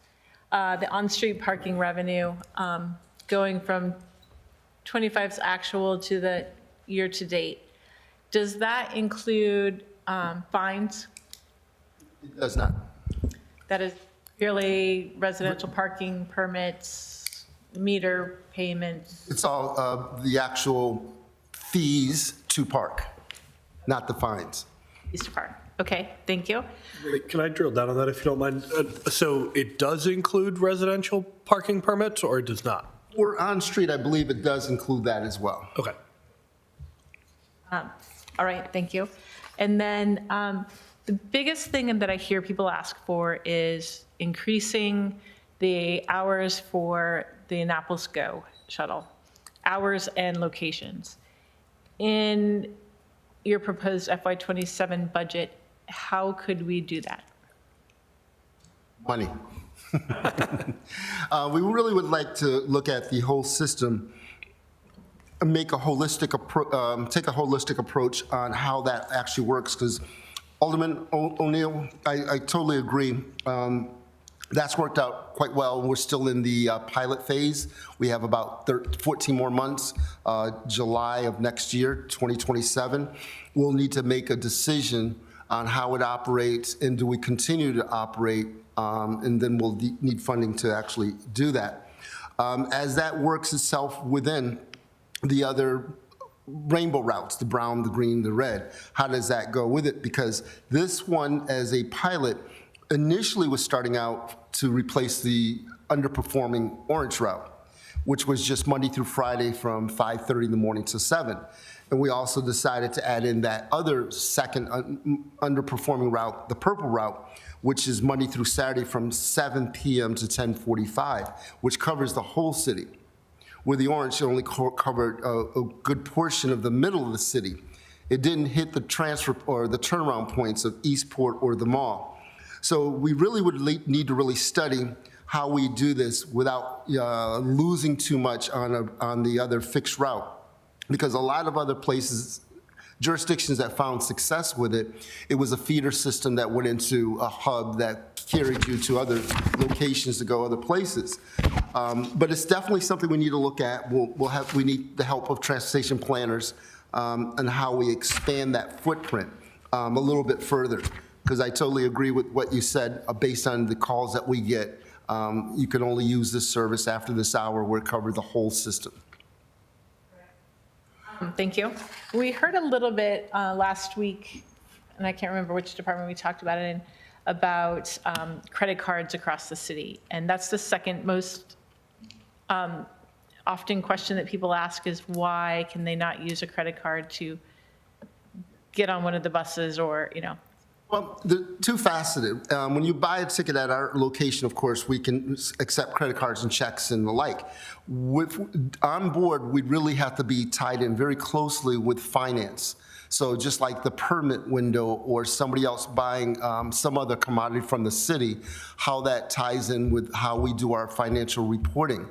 On our side, we've been in communication with other agencies that we can tie in with that can do mobile payment.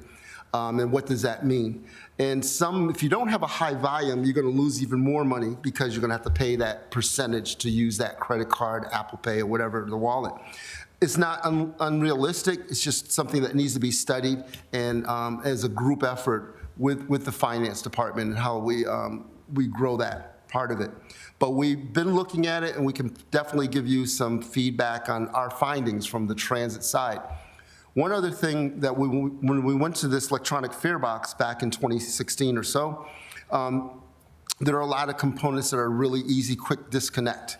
It's unfortunate that MTA, the largest agency in the state, they use another one. It's called GenFare, and we are TripSpark, but they can modify so we can accept their cards and them accept ours.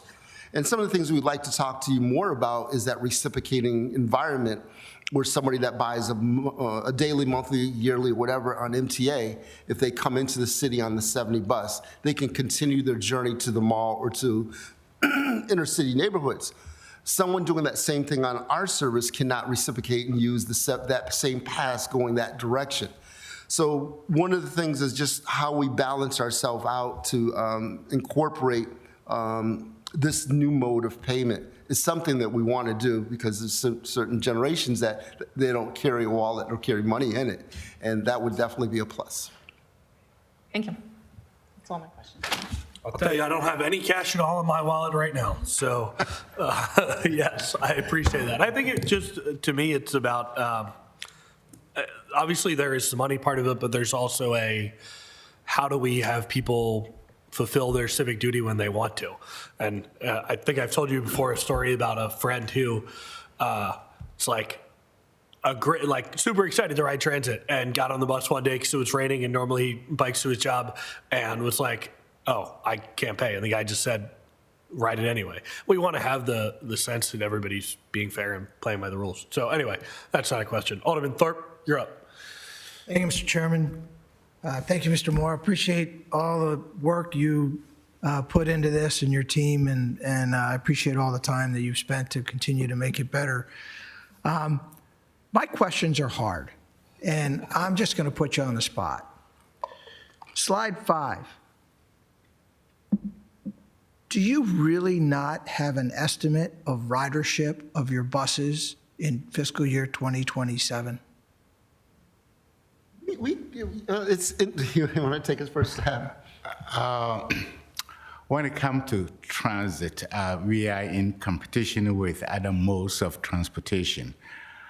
Typically, if you're doing a new bus route, you have an idea of what is the expected ridership based upon various land uses and socio-economic characteristics. Once it is well established, asking people to come and use the service is something totally different. What we do have control of is the bus is available, is supposed to be on schedule, is clean, is safe, and then we advertise it with the hope that people will actually take the message. If we want to target choice riders, it means that we need more money to be able to run the buses more frequently during the morning and the evening rush hours. So putting a number on how many people you expect to basically take the service is hard unless we do previous trend analysis and say on the average, that's what we expect. That we can put a number to that based upon, say, 5 years of average data. We do that with a safety plan. We go back 3 years to look at all safety events, and based upon that, we will put in a number. So we intentionally did that, but if you want to see what could happen, then for the past 5 years, we can calculate the average. I'm not a very fan person of averages because if you have a lot of variations in the data, is your average the most likely event to happen? But we can actually take a look at the averages for the past 5 years and use that as an indicator of what we hope to achieve in FY 2027. So let me go a different way. What are your top 3 ridership routes? Yeah, let me. Well, Dr. Duaz, looking at that, one of the things to keep in mind of pre-COVID, post-COVID, right, excuse me, ridership numbers, we're probably up to like 95% of our ridership pre-COVID. How do we attract? You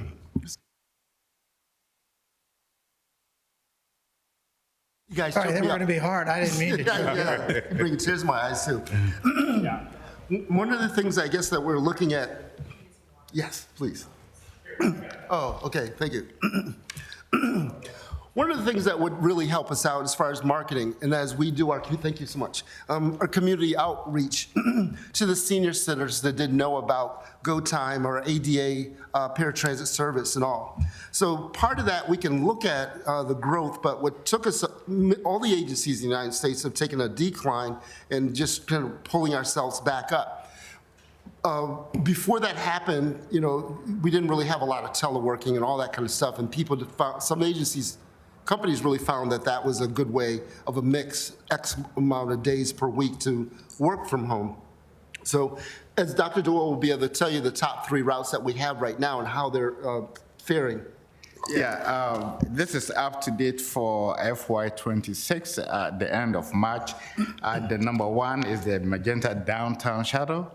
If you look at it, it is where it's the center of town. Many people come in, it's free. and it connects to all our parking garages. Formerly called the circulator, it was designed to connect the parking assets so that people can park and move freely, and also help businesses. So that is our number one. Up to date. Just special for you guys' presentation today, I made sure to take the Magenta Shuttle to City Hall this morning, just for you guys. So that's number one. Number two will be the brown, and number three will be the green. The go time, which now consists of 3 or 2 different routes, the former orange and the former purple north and south, is now around 22,500 riders. ADA is the least used service, but it's for people with disabilities. And I think the reason why we don't have many people using it is that the county has a similar service, which is free, but it has long wait time. But that is a complementary service that we have to provide it because we accept federal dollars too. So that is what we have. I can get to much more detail for each route for the past 5 years. If you're interested, I believe you saw a question from Savage, which is asking for about 5 years of ridership by route and by the service type. Service type, currently we do have the fixed route, which is the brown, the green, and then the red, and the shuttle. The downtown shuttle, they are all fixed route, and the state shuttle. Yeah, the state shuttle. Actually, that's a high number too. Yeah, that's a high number too, but I don't have it here. But we can provide you with all those statistics if you're interested. I would appreciate that, but I'm less interested in the data than knowing you have the data. Because what you just illustrated to me was that you could have the ridership goal of 2027 because you do have 5 years of history. So what I seek to do is to create an environment where we eliminate the fear of being wrong. In other words, I think what transportation is all about is predicting what the ridership's going to be in the future and then making decisions to change things to increase or decrease the ridership. So somebody might say, let's charge for the Magenta Shuttle. Okay, that's going to decrease the ridership. But, you know, I know that. I'm not a transportation expert. But so that's really what I seek. On that slide 5, I believe we really need to drive to having goals. And I would like to impress upon you not to fear being wrong, because we can work through this. And, you know, I've heard now numerous times the discussion and I've seen the work that you all are doing, but if we don't measure the output, we won't know what it is. Ms. Suckling wanted to chime in, I think. And I just wanted to add on to that, that sort of redefining what is wrong. I think part of what you and I have discussed in the past is for something like this, in particular, what are our control limits, right? What does normal variation look like? And so let's not get fixated on what the exact number is. We should have some ideas, but just that understanding that there is normal variation and this is within normal variation or now this is outside of normal variation. Yeah, could not agree more, right? And what I'm looking is an understanding of the data. I mean, if we have, if suddenly it starts raining a whole lot more, you know, if we have a year of a lot of rain, it's going to affect bus ridership in one way, shape, or form. So I'm really looking for the cause and effect, and I could not agree more with what the acting city manager just said. But although what we do in terms of doing certain things and seeing the impact on ridership, when it comes to fare change, when it comes to service reduction, when it comes to service increase, we do what is called elasticity of fare change, elasticity of service increase or service reduction. and that we have the tools to do that. In fact, when they did cut the circulator for the first time, we did estimate how much it's going to impact. When they did cut service and increase fares back in 2014, we did estimate that it was going to be ridership was going to be reduced by about 33%. We were very close. It came to about 30%. So there are tools when it comes to those. But in the future, I think we go back, look at the data, use the averages, the median or the mode, which one we see best fits our environment, and then we put it down there as our aspirational goals, at least. Yeah, and I would just like this committee to get more exposure to that kind of data. On that note, what does it cost per rider on the Magenta shuttle? Zero. No. I know it costs zero to get on it. What does it cost the city per rider on the Magenta shuttle?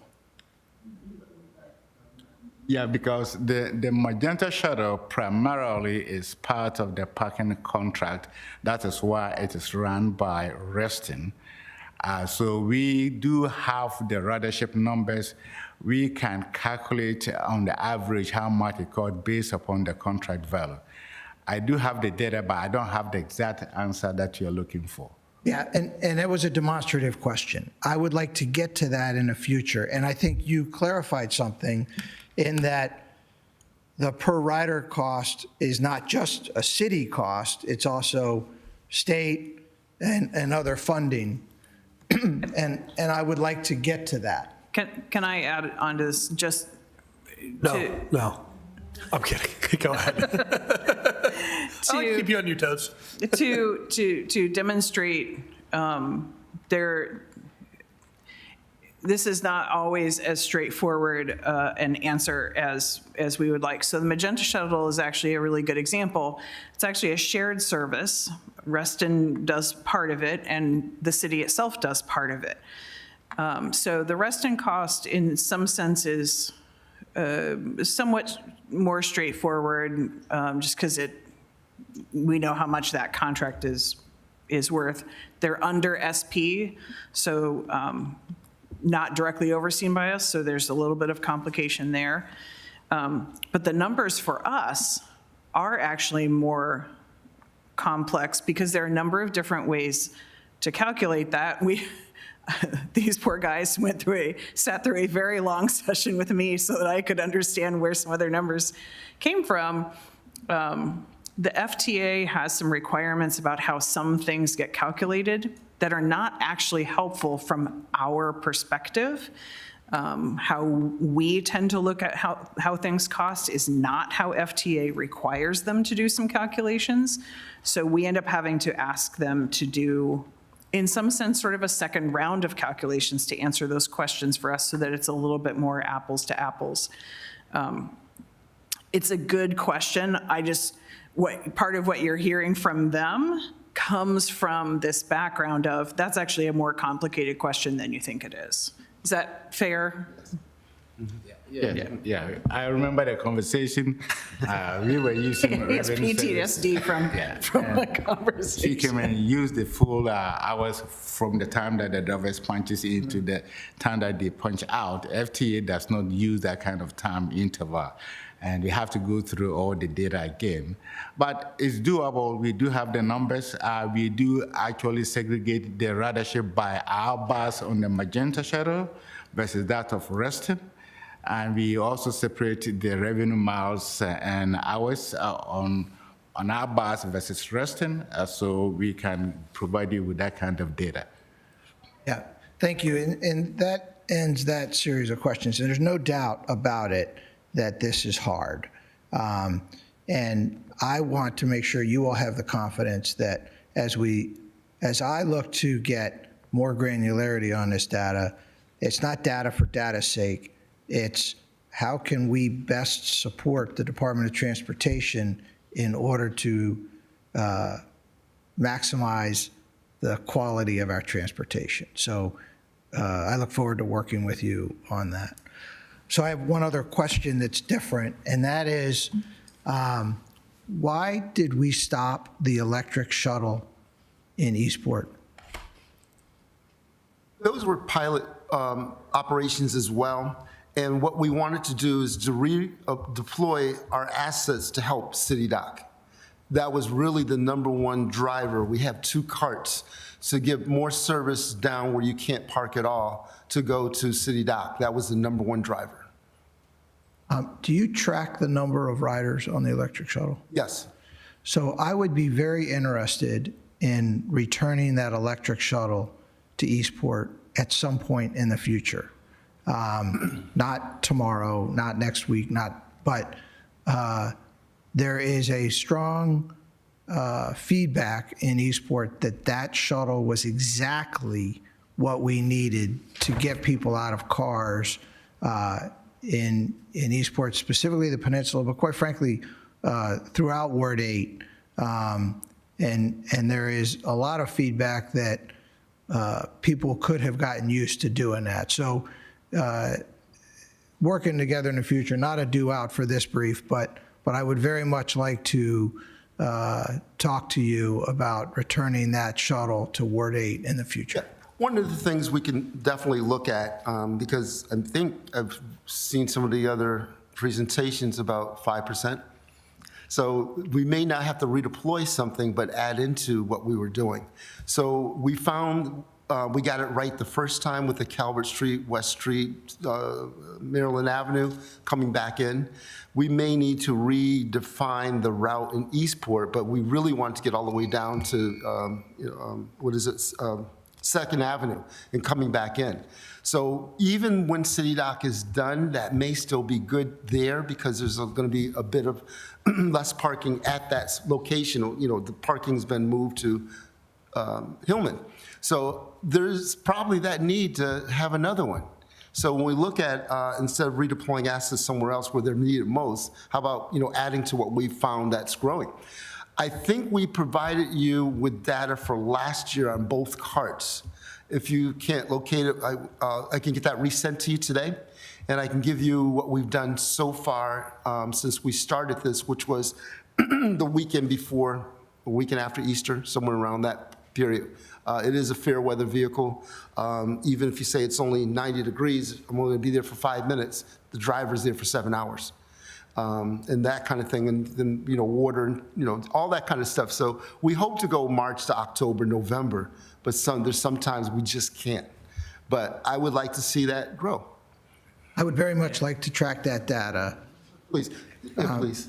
Yeah, so talking about the shuttle in the Eastport, Alderman Savage made a budget amendment in FY26 for Eastport shuttle. So it is now in the planning phase that we are looking at and look at what are the best options to do. The other piece is the electric ferry, or now the hybrid ferry. Part of the program is basically the EV cars in the Eastport area to take people to 5th Street landing so that they can hop onto the electric ferry. So there are some plans here and there that actually could provide that kind of service in Eastport, tied either into Alderman Savage's proposal or into the ferry program. So thank you. I just want to be crystal clear and say that the hybrid ferry is not in any way, shape, or form a replacement for overland transportation, public transportation that's desperately needed in Ward 8. And second of all, so thank you also for that study. Alderman Savage and I were on the call. I think you were on it too.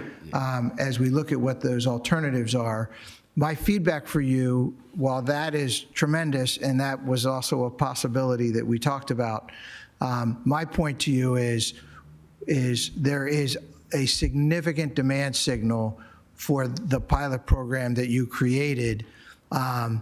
And in my humble opinion, as the behavior was starting to get modified to support it, the pilot ended.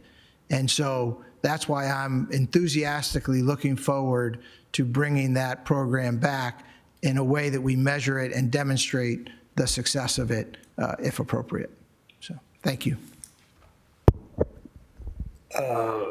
Thank you. And I'll just say on that, you might think Alderman Thorpe and I would be butting heads over whether he gets it or I get it, but I'll tell you, my instinct is that it is more effective in Eastport than downtown, where we have a lot of other options. But I could be convinced otherwise if you've got the data to show it. So, But you don't need to work hard on convincing them otherwise. no, you're the one always saying work hard on getting some more data. I'm not sure if this was in your presentation or not, but there was a figure that really struck me as worthy of praise in your performance metrics, going in FY25 from about $110 for operating cost per hour down to $89 in FY26. Is that on any of the slides? No, it's not. It's in the, Yeah, I can relate to that. The 110 is based on to date. So looking at the entire calendar year, and that is also another metrics that we also track and report to the state and the Fed. So you were using that metrics that we will get there. Right. Yeah, it just seemed like you dropped it by, I don't know, 20, 18%, something like that. And, oh, I'm sorry, Ms. Buckland, you got something. Yeah, I mean, this is actually why we had the sit down where these guys have PTSD from my very long questioning session, was to understand what are those numbers, where do they come from? And so there are a couple of, there's a reason why they're not here.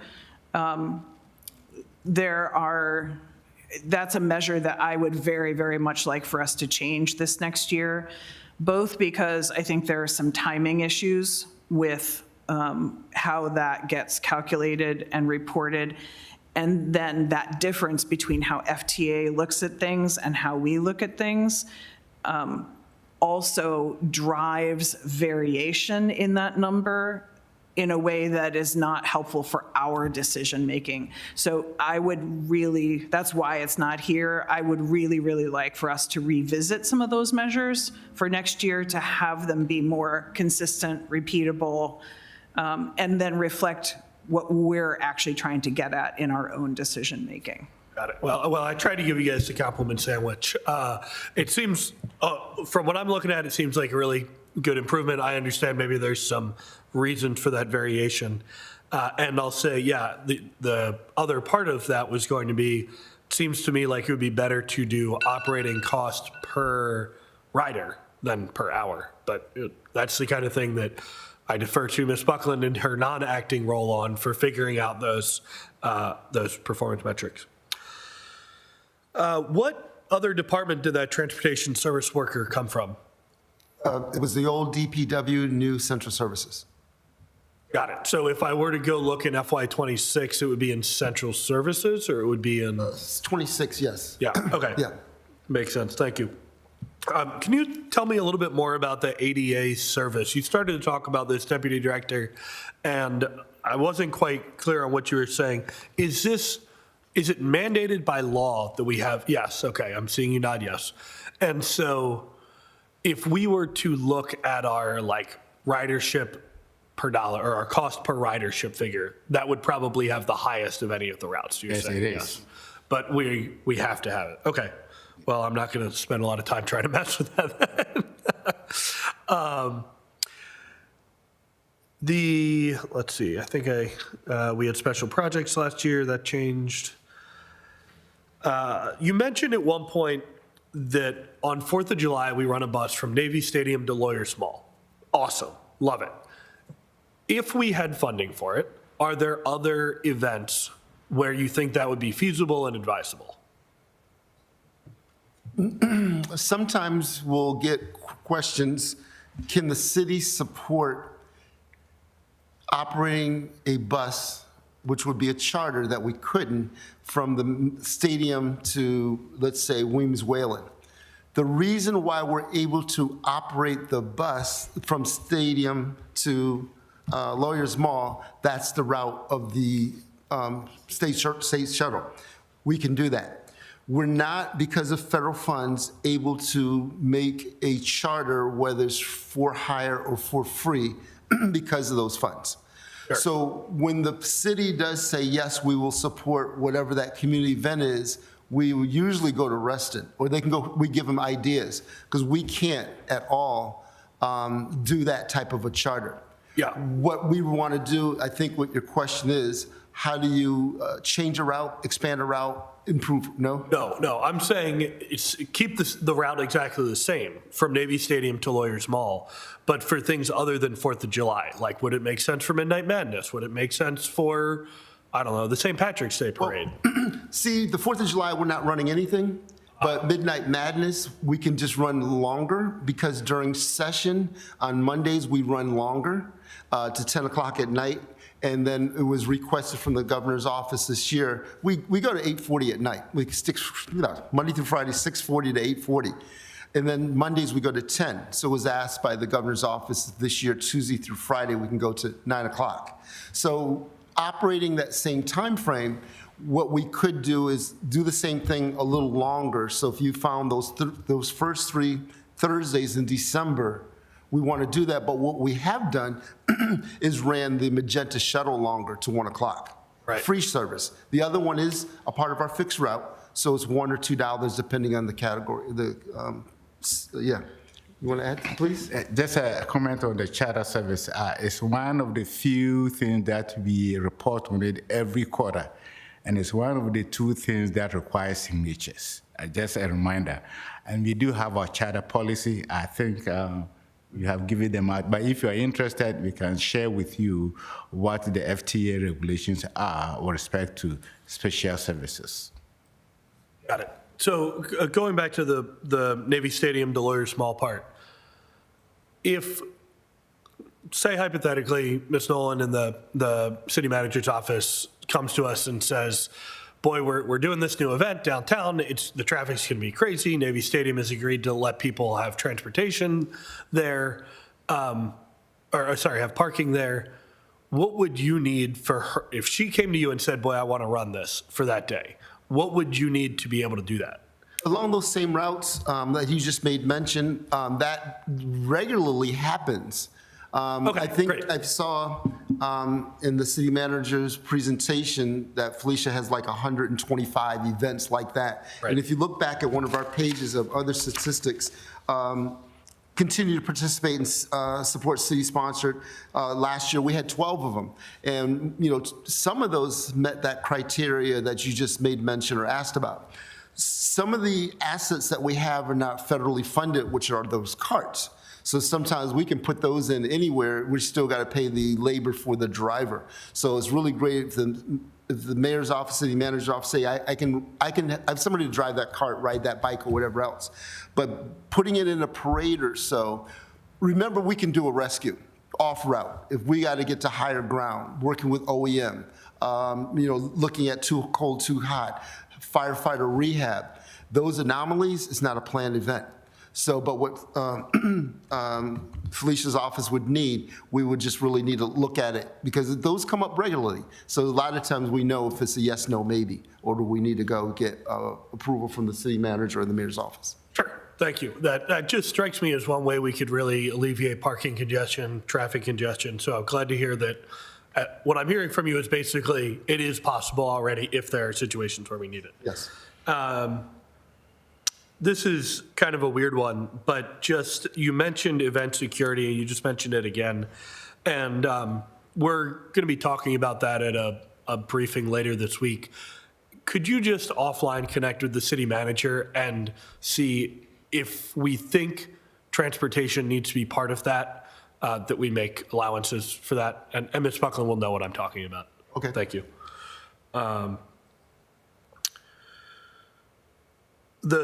Speaking of special events, the special signage that you were talking about, could you just tell me some more about that? Is this, you mentioned like the holiday signage, is this for more permanent, or is this for more like one night of the year events? The majority is more permanent for wayfinding, how to get there from here. I think you were going to chime in or something. But some of them Sure. are temporary. Yeah, I think that there's been a general push in a number of places for better wayfinding for a variety of reasons, like we've done some of that for City Dock, construction and stuff like that. And I think in general, I think that has sort of sensitized us to the need for better wayfinding in general. Obviously, the bet here is that there is in fact an ROI of making it easier to find where our parking assets are. So that's what's supported in the budget is a lot of that is permanent signage. But there were two categories, if we can go back to the slide, under enhancements. I'm sorry, which one? And the enhancement? Yeah, the enhancement slide. Yeah, there we go. So I'm asking about this second one, the signage during major events. The example that you gave was for like when we do free parking around the holidays, right? And that sounds good. But what I really think is maybe even more necessary than that is like having a variable messaging board that we can put up, say, again, I'll use the example of Midnight Madness, put that up and say, don't try going down to Hillman, it's full, go park in Knighton Garage. Is that what this is for? Not quite. Those are terribly expensive. I think the city has 5, and they are deployed from Public Works, and the police department, I think, has them for those type of events.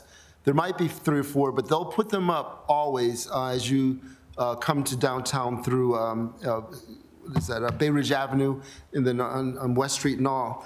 We're the non-dynamic signage, more, I should say stationary, but some of them, as we learn each year how to better, say, pay before you walk away, and you have to interact with this to get the 2 hours free parking, it would be good if we had a general city budget for more of those dynamic signage, but that's not part of this.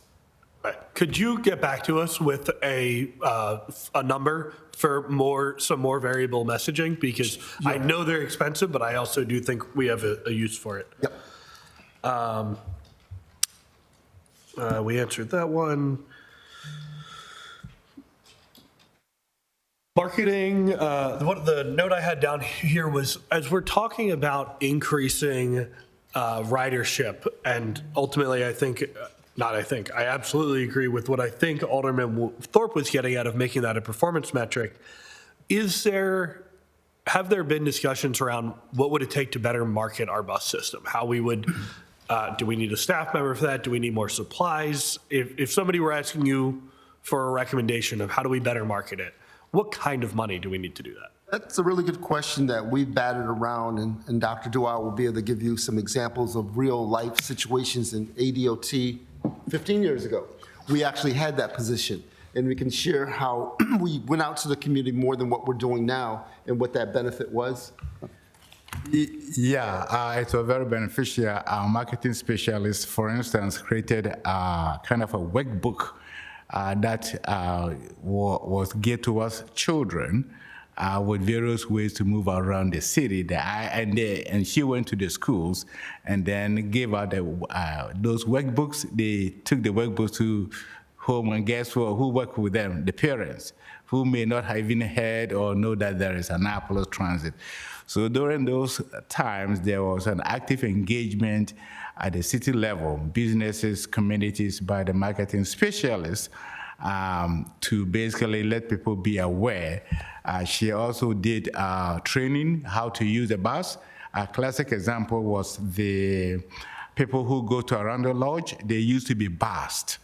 That time, with the effort of the marketing specialist, she was able to train them how to use the bus from the Arundel Lodge, transfer at the mall, and they use another bus to get to their group home. So these are some of the things that were done in those times, and I believe in 2011, that position was defunded, and since that time, we have not been able to, we have not filled it.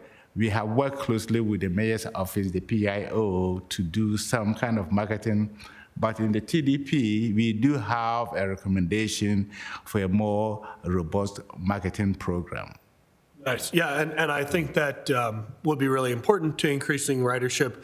What I'm trying to get at is I'd like to be able to defend whether the best ROI is going to be for us putting that into supplies, putting it into a staff member, putting it into some kind of contractor. And so it's probably not going to be in this budget, but I would just say, as you're thinking about maybe what we want to even look ahead to the next budget, being able to come back with what's the ROI for each one of those categories would be really helpful. Personally speaking, right now, supplies would be it, because we have a very robust staff with a parking program manager, superintendent, supervisors, that, you know, when we're invited, we come, and then we knock on doors to invite ourselves, and hopefully we're let in. So, You and me both. yeah. So one of the big ones is visitor center, as you saw in our presentation. We do call Ms. Peronis twice a year to get to her staff, because those volunteers are ambassadors for the whole city.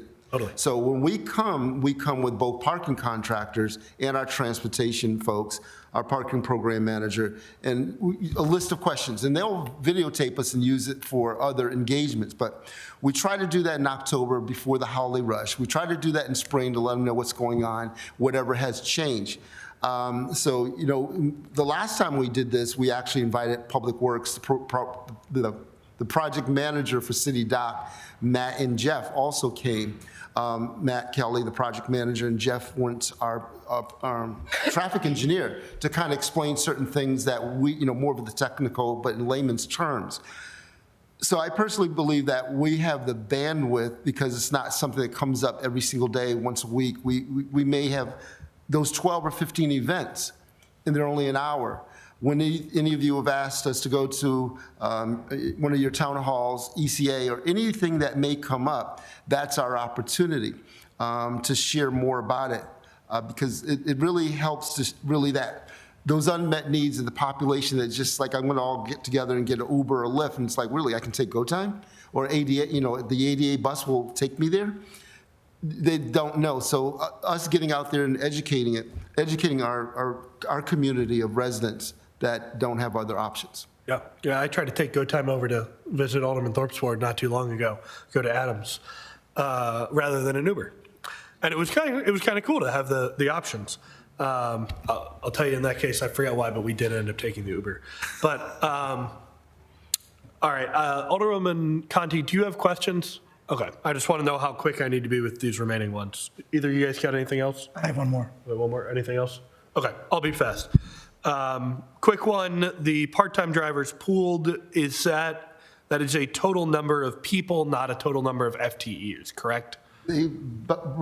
What is the number we have there, 6? Because those are 12 those are positions, and we were building them together, Suzanne, to our FTE, so you would see FTE being 6. Okay, got it, thank you. That's what I wanted to understand. We'll double check that number, but that's what we were reporting as FTEs versus the actual part-time. Sure. Yeah, I know it. We kind of are swapping over this budget, and it's a little bit squishy in a couple of different places. The one of the areas that's called out as an accomplishment, which sounds great to me, is the collection rate of fines from issued violations being 76%. Do you guys have with you, or can you follow up with us on what it was previously? Yes. Yeah, okay, that's great, thank you. All right, just two more things. As we are swapping over in the past and probably doing more in the future to more electric buses, do we feel like our staff, our maintenance staff, are adequately trained on being able to work on those? We continue to get more training for them as it comes up. Purchasing these buses, BYD has been very supportive of sending someone down and going alongside of our techs to teach them on-the-job training kind of thing. We've had a couple codes that we did need their help to have them cleared or understood. As you made mention, there's 2 more smaller buses that are in the pipeline that we probably won't get to the end of this year, probably early next year, like January, February. They're the smaller ones. As more training comes up, you know, we really want to look at it, you know, our training budget, because part of our grants, like 1%, should be used for training. We could always use more. that's one of those things that we're not going to rest on our laurels saying, yeah, we got it. We could always use more. Great, thank you. Yeah, and maybe we should check on that 2 more coming, because I think the 100% electric mobility plan in the capital budget, as I'm reading it, it says funding was removed for 2 battery electric buses. So that would be a shame if that's the case. Oh, Ms. Flaherty's here. Do you know anything about that? This is under funding changes, and in that 100% electric Annapolis mobility plan, which of course includes the ferry, but also includes our buses and go-karts, not go-karts. golf carts. Suzanne Flaherty, budget analyst. You're speaking to the capital project itself? Yeah, we removed it from the capital project itself because they were funded under the transportation department. So they were basically double counted. There was some under CIP and there was some under transportation. And so we do have to update that CIP page though, because now that ferry has been signed off on, that page needs to be updated. So I just want to make sure I understand. This says funding was removed for 2 battery electric buses and 2 buses which were purchased under the operating budget with grants. That reads to me as there were 4 budgets, 2 got funded with grants, so we took those out, and then we also took 2 additional ones out. Ms. Turner is shaking her head no. Which one of you guys wants to answer and tell me why I'm wrong? So for the large electric buses, one of them was 100% funded under our grant application. The other was grant funds that was originally meant for a diesel bus. And then the city decided to go electric, so the county came alongside, gave us some $250,000, and then the city did add. So those projects have been completed, and the sources of funding were different. So I worked with her to suggest that we did remove that. The other electric bikes, I believe you are referring to the EV cars that were purchased. So those have been, that project has been completed. So what is remaining right now is the ferry and anything related to that. And even at that time, because the city has not signed the ferry agreement, we weren't sure where to put it. But now that the city has signed, she sent an email that we need to put it back in. So we will actually revise that one to reflect the current status of funding. And specifically, the ferry thing was special grant just for ferry. It was not part of our normal grant application or request. Got it. Ms. Flaherty, Ms. Turner, anything you need to add? No? Okay. My very final, well, we're almost at time, actually. I'll give the last 5 minutes to Alderman Thorpe. So just to continue, the ferry agreement is not decided to move forward yet, correct? No, it has been signed, so we can move forward with the ferry. Currently, the procurement officer is, and Public Works is reviewing the RFP for the design, engineering, and construction of the landing site, primarily 5th Street, and also looking at the designs, engineering, and building of 2 ferry vessels. So we are moving forward with that. If you do recall, with the change in administration at the federal level, there was a delay because the administration thought that the 100% electric ferry is not feasible. So we had to change the scope of work from 100% electric ferry to hybrid. So that was part of the delay, and therefore the agreement has to be changed and signed by the mayor. I'm glad to say that the mayor did sign it. So the funds have been obligated by MTA. So we are ready to move forward with that. Please. Yeah, so my understanding is that we have continued to reserve that money by signing the grant agreement, but that the full scope and scale is still under discussion. So I think that is still in the works. I'm not aware although this is not one that I follow day in and day out. But I believe there are still some discussions about what that actually looks like. Yeah, I am 99.9% sure that the fund, that we had to sign the document because of a deadline, but that no decision has been made at all to do anything with the Fifth Street ferry landing. In terms of the scope of work, that has been under construction.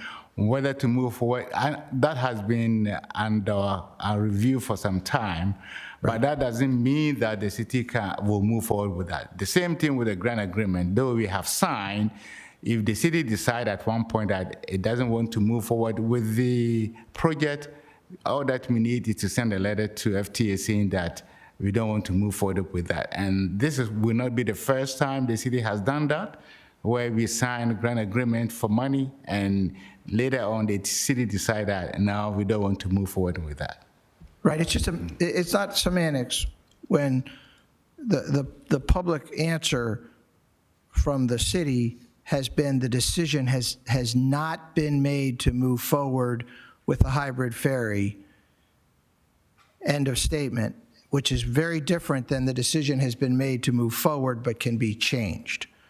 So maybe we should just take that as a due out to confirm exactly what the situation is there. But by that, what I mean is that once you sign the grant agreement, it means that you can move forward with that. But that doesn't mean that you have to do the project. There you go. If you have not signed the grant agreement, then there is a deadline, there is a stop. Right. And you cannot move forward with that. But when you sign, it means that if you want to go ahead, okay, the funds have been obligated and we can use it. It is in that sense that the city has signed the agreement and therefore the city can move forward with that. I would maybe put it as the distinction is the decision has been made to move forward, but that doesn't mean that the decision has been made to finish it. No, that's fundamental, that's absolutely what is not the case. But you're moving forward, right? You're doing things for it. No, that's exactly what Mayor Littman has been very clear with the residents of Eastport, is that he has not made the decision to move forward. The signing of a document that had a deadline, he was specifically clear that that was not a decision to move forward, but had to move, it had to be signed in order to maintain the possibility of moving forward. I don't understand. That is moving forward. That's taking a step forward, No, right? the difference is process versus the public decision to move forward with the ferry. They're two different topics. And the process has to move forward in order to maintain the possibility of going forward with a ferry, but Mayor Littman has not made the decision to go forward with a ferry. And that is a very strong distinction. I'm not going to spend too much more time on it, but you had another question? I did. So back to the electric ferry pilot in Eastport. As I sit here and think about the math, the mobility study will go forward in the months ahead, and next year we'll get a response. The electric shuttle, the GO, Ability? yeah, the GO shuttle, the two electric shuttles. Would it be possible if the city council was to add funding for a third one of these electric shuttles to have 3 electric shuttles in March of '27? That was the point I was making earlier, having to decide to move what was working here to help out those businesses. Let's not make that decision of which is the favorite child, add a third one there for next year. We need to make some changes around because remember, this is not a transit route. So it cannot be used by transit dollars. So the folks that we hire, they are non-CDL drivers that's paid out of another pot. So, having that third person or, because when they're not driving, even in the wintertime, they're doing other things, helping out with the bus shelter maintenance and other things around our property. But we need to have that discussion with our finance folks here, how we make that happen, make sure we're properly funded through city funds to achieve this goal. So I would like to ask if you could put that number together in fairly short order in case the city council were to opt to fund a third one of these and arguably to begin operating in March of 2027, if that would be possible. Thank you. Thanks. Sure. All right, we are at time. Unless anybody's got anything pressing, I got one question I'll put for follow-up, but I think we are ready to adjourn. Motion to adjourn. Thank you for your time. Thank you very much. I'm sorry, I didn't say thank you for your time. I appreciate it. There's a motion on the floor to adjourn with a second. All those in favor, please say aye. Aye. Motion carries. Meeting adjourned.